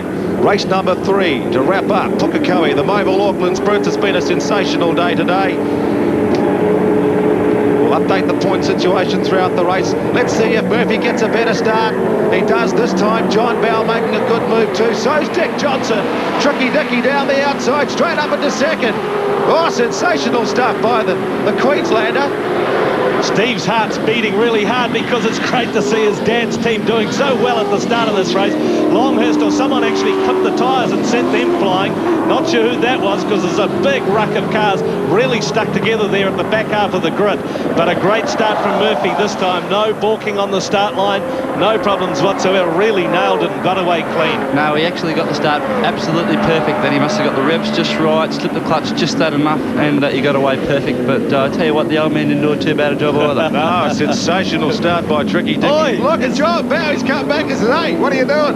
JB hit him, I'm sure of it. He's lost another place too. I think one of the other cars snuck in front of. Yes, it's Russell Ingle, I think, of the Castrol Commodore has snuck up there as well. Yes, and anyone thinks that there's T-borders in there, you better think again, haven't you? Indeed, that's right. Well, maybe there will be after this meeting. We go on board the 05 car of Peter Brock. Sensational shot, the man behind the wheel. As he hasn't got the race face on today, but I think he'll have it on next week round Wellington. Great shot from the 3 Sport team here at Pukekohe today. Oh, Radisson's through the dirt. Is that Paul? That is Paul. Yep, damage too on the front spoiler. That's not going to help his chances at all. In fact, that's goodbye, really, to any chance of getting a good place in this race. Yeah, once you lose your spoiler there, the under trail of the spoiler, you lose too much downforce, and he'll keep up with him there, but unfortunately, it'll be a bit of a drama for him for the rest of the race. Replay here. Let's see what happened when your dad gets on the outside of his teammate, John Bow. You can see a bit of a nudge there, and he takes a little bit of a wide line. And once again, coming down through the S's. Oh, straight over the grass. He's done the Lawn Master. I think probably Paul might have been caught out a little bit by the other guys braking a little bit early and took that route instead of hitting straight up the back of Peter there. Down the start, finish straight. Look at the dogfight developing down the field. And check this out, Brocky going past, I think it's Larry Perkins. Now you're on board. And that must be the car of Peter Brock, is it? Sure is. Brocky chasing them through the S's there. Brocky's back in 8th place at the moment, tracking Glenn Seaton. Tony Longhurst ahead of Seaton. And then, of course, Dick Johnson, Alan Jones run up ahead of them. Now that those tyres are knocked out of the inside here, coming down into the S's down the bottom, you're going to see quite a lot of corner cutting there. And listen to the sound of this V8. Boy, is that busy. Look at this traffic jam down at the hairpin. Glenn Seaton still caught up in the midst of that. Right behind the back there of Dad, is it? Yep. Dick Johnson, Peter Brock tracking them. That was a brave move by Longhurst. He actually passed him around the outside there. And damage on that car for sure. Look at the damage down the side of it. Time so far on this race, round about the 58.2, the fastest by Greg Murphy. John Bowd second, 58.6. There's the gap, first, second, third. Look at this, the Commodore of Ingle holding on to the dog for, oh, poor Radisich. He's had a bit of a shocker, hasn't he? He has, really. Russell Ingle doing a great job here. He's holding down the 3rd spot, way up ahead of Brocky in this fight. That's Longhurst. There's Dick Johnson. Back behind him, Glenn Seaton, then Brocky. These cars here just sound absolutely fantastic down the straight. They're all 12 of them roaring down there. It's just unbelievable. It's like reminiscing of Conrod Straight at Bathurst. Yeah, they really hit the high speed too, and it's amazing when you hit the brakes. You've what, about 100 metres out, and it's just big braking, isn't it? Late and hard. Basically, I'm not sure where they're braking in these cars. I think they're a little bit later than the Trans Am, but I basically sort of count 2 seconds after the 200, and that's where I brake. Alan Jones started to give the hurry up to Russell Ingle here. Russell in the Castrol Commodore, leading Alan Jones as Allied Movers Falcon, and AJ really putting the pressure on the last lap. This could actually be volatile for the points today, seeing as Alan Jones is only 2 points behind John Bow, and John Bow's 2 places ahead of him. Yeah, well, the point situation, of course, Murphy got it well and truly locked up at the moment, and in the next spot. Murphy's got 40 points, Jones has got 28, then it's Bow, and I should say Bow and Seaton with 26 points, Johnson with 24. think you're finding now that the Bridgestone tyres are starting to come good with Alan Jones there behind Russell, and Russell's on Dunlops, and he's starting to hurt a little bit at the moment. Yeah, well, Russell definitely getting picked up there, and AJ really putting the pressure on, but he's getting company from behind as well from Tony Longhurst and his Falcon. And here comes Alan Jones, not going to make it stick though. And Longhurst, even with that damage showing on the left-hand side of the car, not slowing him up at all, that's for sure. Just a little bit of spoiler damage there, which I don't really think is full under tray is still intact, so I don't really think there's much of a problem there with Tony. A couple of good fights going on here. There's this one, of course, and right behind them there's a traffic jam as well with Dick, Glenn Seaton, Peter Brock involved in that one. Let's go on board car number 6. This is Paul Radishitz behind the wheel of the Allied Movers Ford Falcon. He looks very relaxed there, doesn't he? He always does.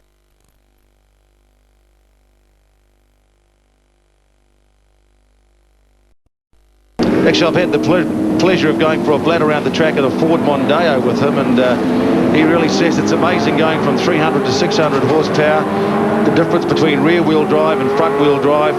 But give him a tin top and he's into it. 2-litre World Touring Car Champion, of course, 93, 94.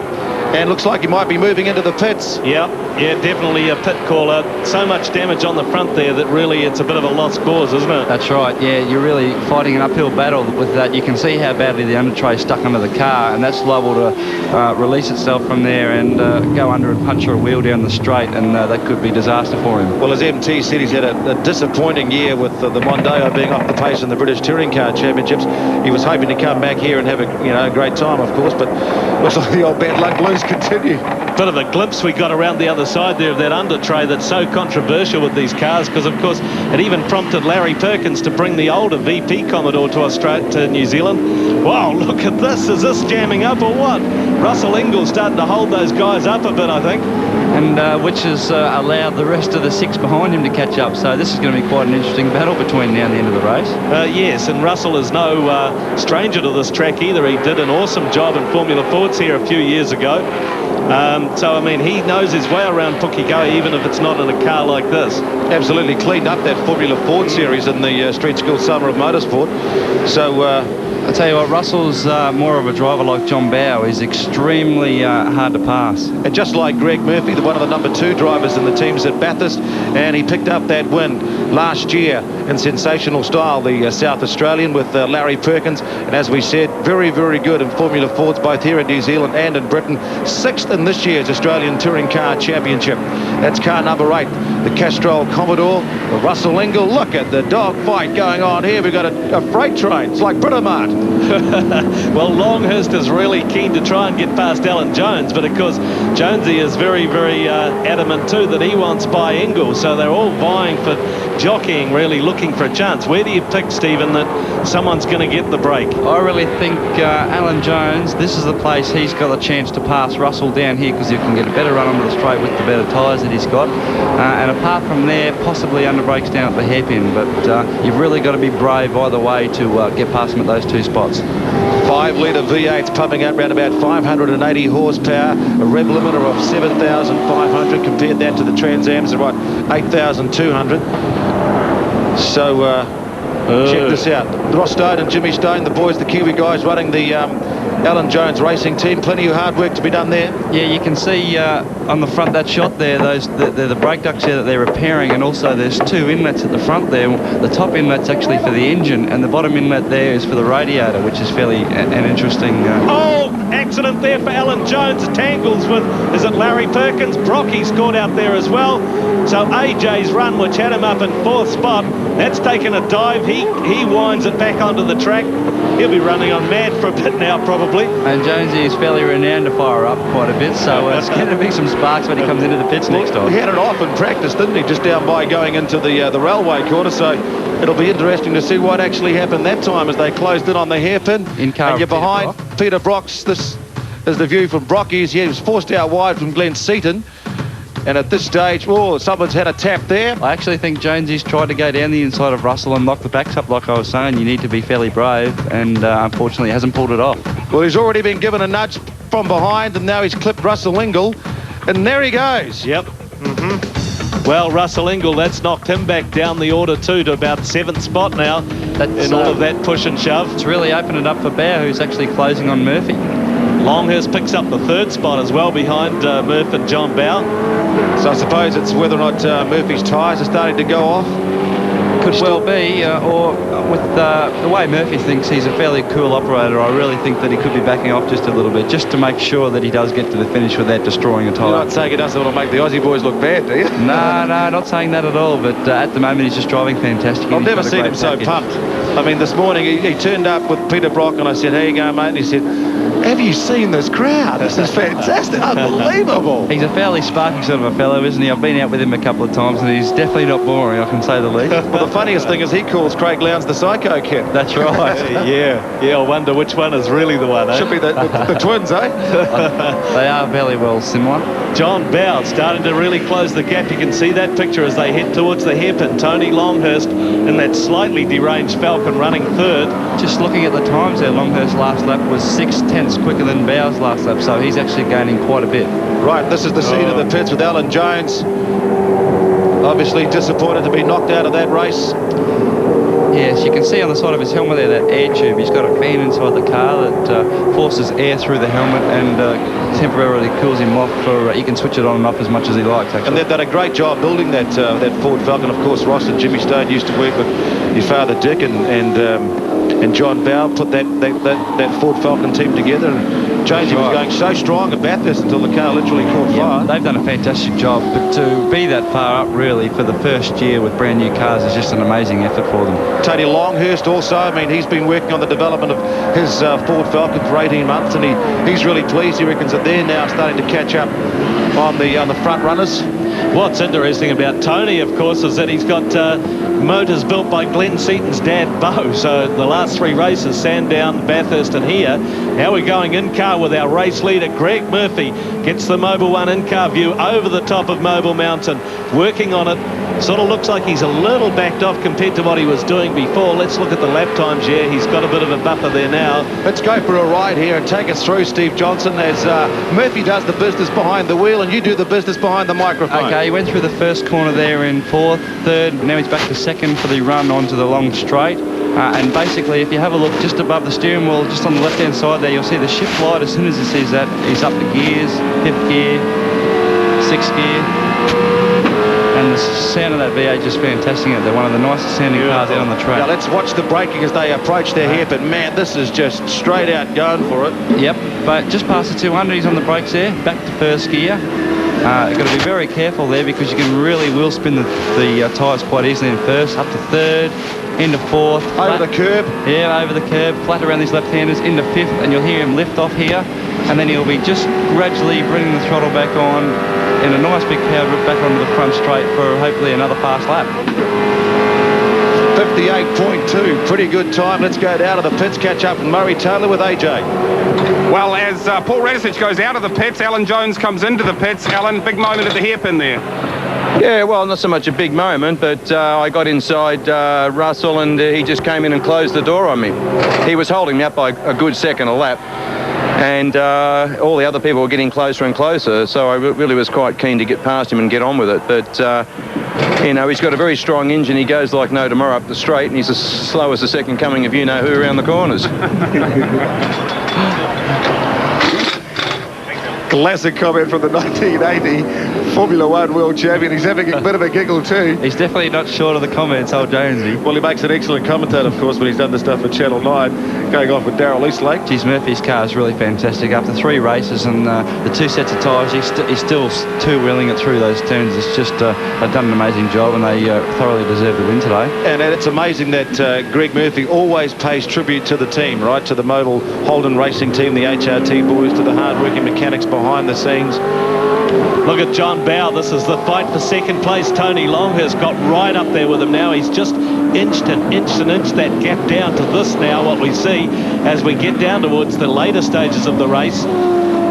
Fantastic performance out of Longhurst, the privateer sort of guy, really. He's sort of only in the scene for 2 years now, and he says that it's been a really steep learning curve just getting into driving one of these things after his BMWs.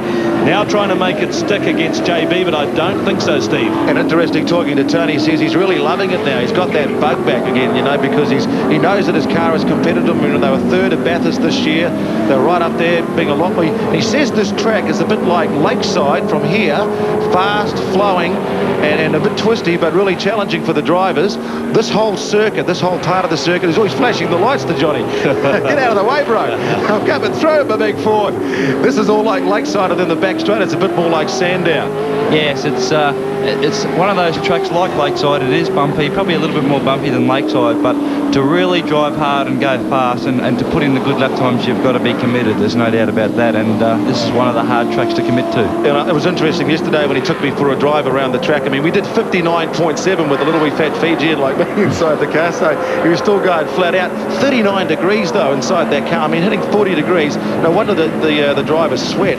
And that was on a cool overcast day. At Bathurst, when it was nice and sunny, they were getting up towards 50 degrees in the cars. Gets a nice run here out of the hairpin, trying to make this trick stick where he goes around the outside on the left-hander. Oh, has a run over the top of the hill. Let's see if he can do it. There's a big go over the top of Mobile Mountain, Longhurst and Johnny Bow.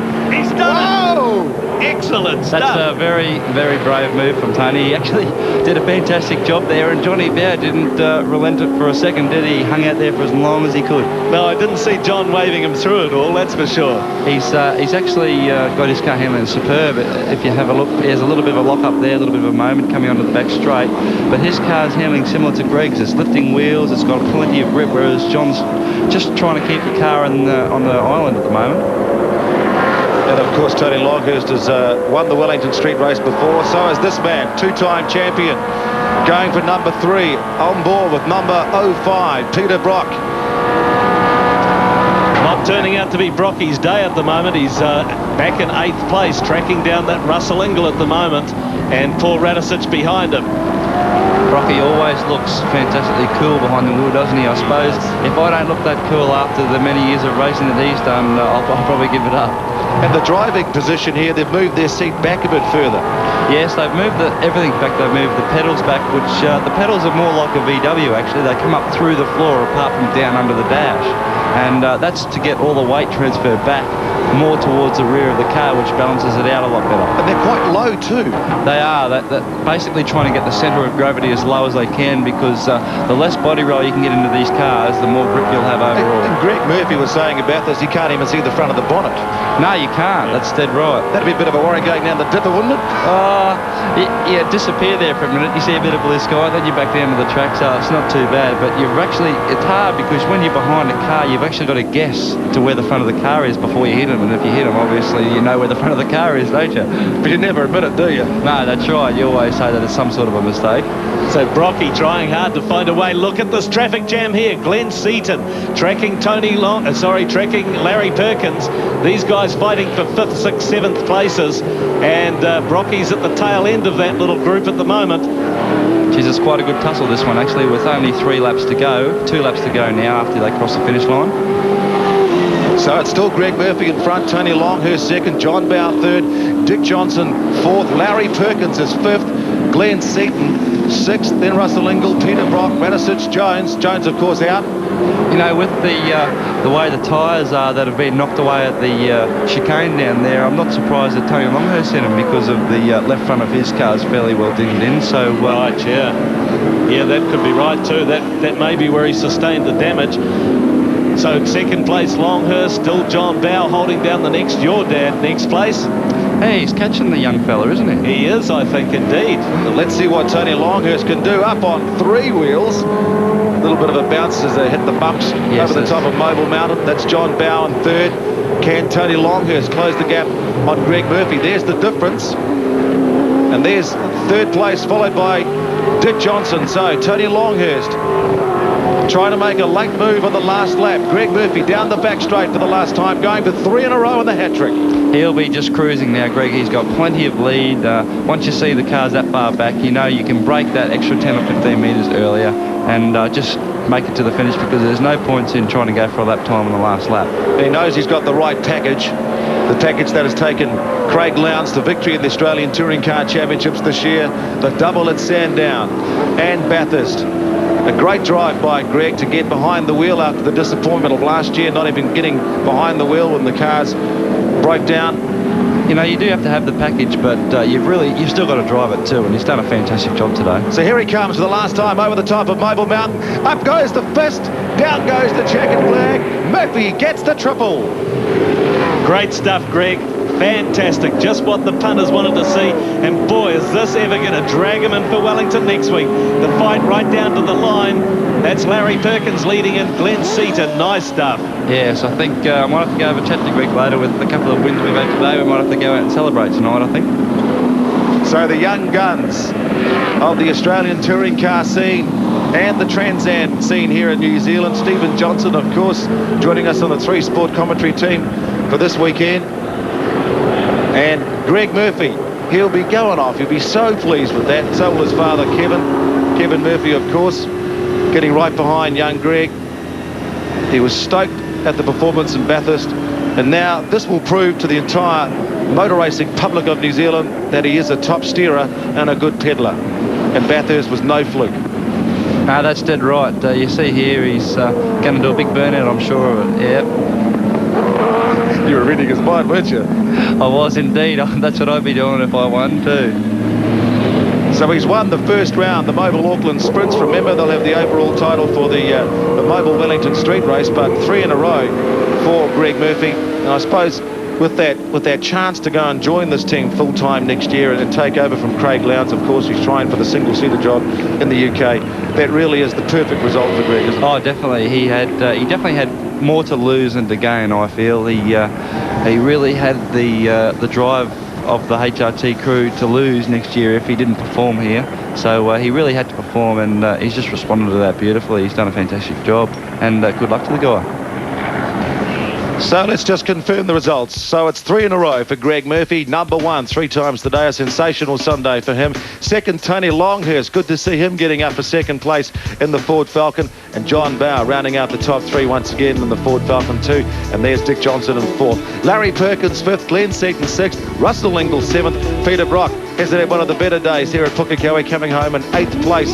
But it's still been a sensational field and a sensational performance by these Australian touring cars, the v8's superstars. We'll take a short break on 3 Sport. Be back to wrap up the day right after this.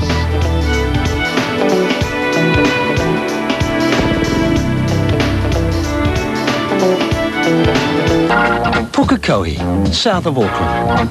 A place long associated with 2 things: potatoes and motorsport. This is going to be a battle between the Minis and the Mustangs.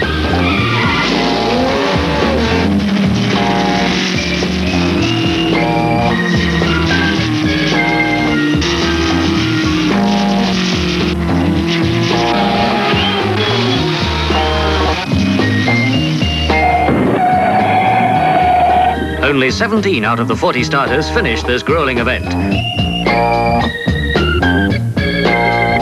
Rod Coppins and John Ward, driving their 4.7-litre Mustang, are the winners, covering 231 miles at an average speed of over 70 miles an hour.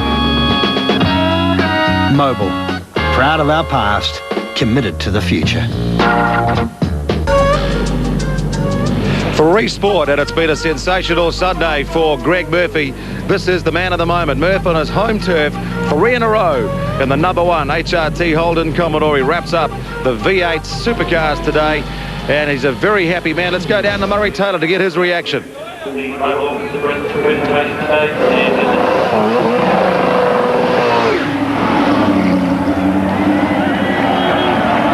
Well, as the smoke clears, Greg Murphy, fantastic.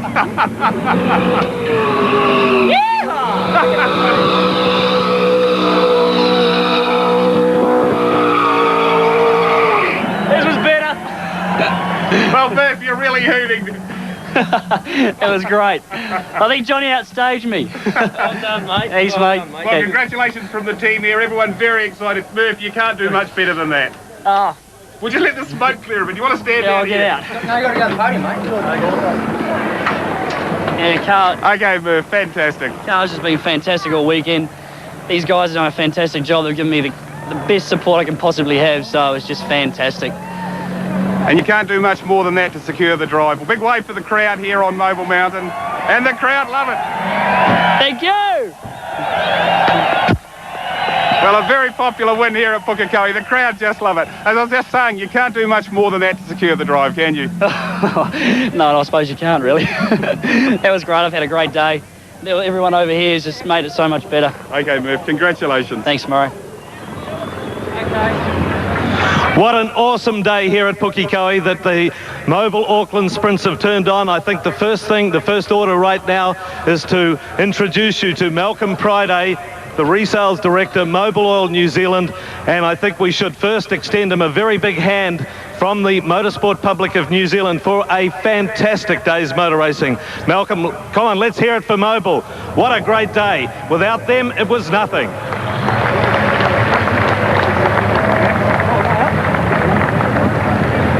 Thanks, Wayne. I'd like to, on behalf of Mobile, extend a huge welcome to everybody here today at Pukekohe to watch the 1996 Mobile Auckland Sprints. There's no doubt in my mind that this is the biggest crowd that we've been in Pukekohe. The only debate is whether it's for 10, 20 or 30 years. I think it's been fantastic. Mobile's especially pleased to be associated with the relaunch of the top international V8 racing here in New Zealand. We seem to have started something bigger than most expected. And hey, Wellington's yet to come next week. We hope to see many of you at the great street race in Wellington. It'll be Wellington's biggest party yet. The racing here today has been fantastic through all classes, and I congratulate all the drivers and their crews for an outstanding day. I'm of course delighted to see the success of Mobile's products on the track. Mobile means motorsport, and I don't think it comes much better than what we've seen here today. Thank you.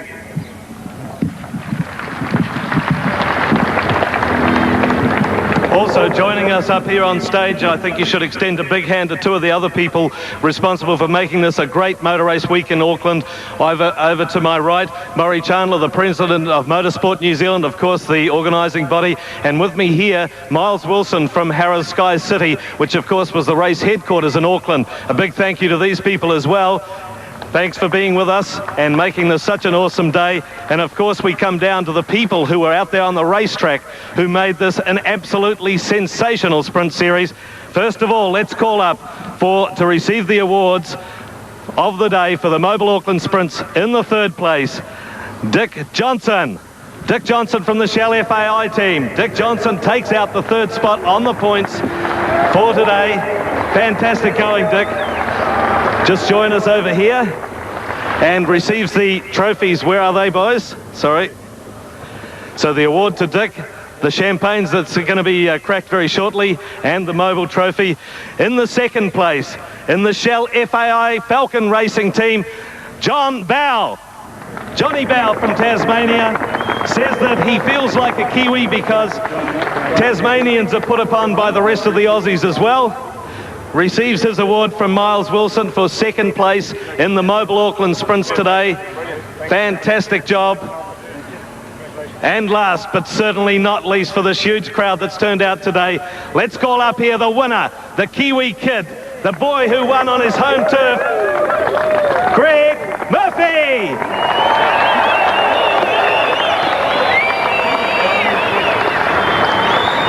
Malcolm Priday presents the bottle of Deutz to Greg and the trophy.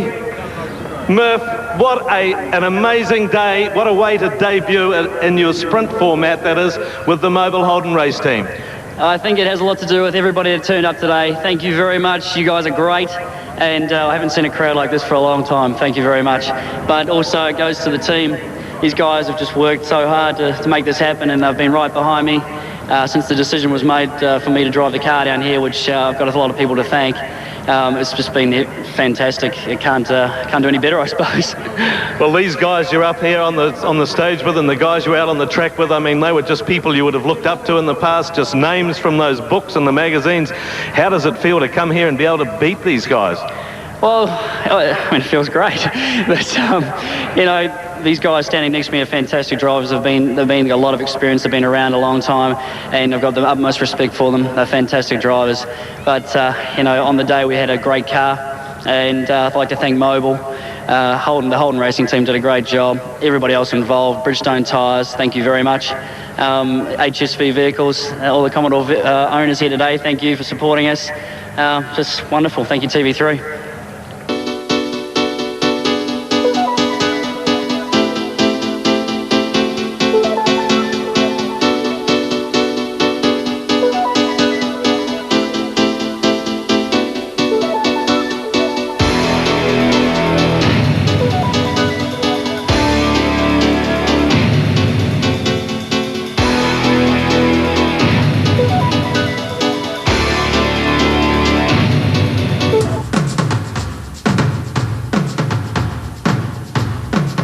Yes, it certainly has been a champagne Sunday for the 24-year-old from Havelock North, Greg Murphy, the man of the moment. He really has done it. Murph on his home turf. At the start of the day today, Peter Brock said, watch out, Wellington. This year's street race is going to be something else. Now you know why. The Mobil Auckland Sprints have really gone off here at Pukekohe today, with Greg Murphy making it 3 in a row and winning the first round of the Mobil Motorsport Series. Don't forget, we'll have more action 11 o'clock tomorrow night with the rally, the San Remo rally. And, of course, on Friday, join us for the countdown to the street race, and then we're back live with the waterfront on Saturday and the big showdown of the V8 supercars on Sunday. On behalf of everyone here at 3 Sport, thanks for joining us today. We leave you with the man of the moment, Greg Murphy, and we'll see you next week with the Mobil Wellington Street Race. Goodbye. Yeah, green flag.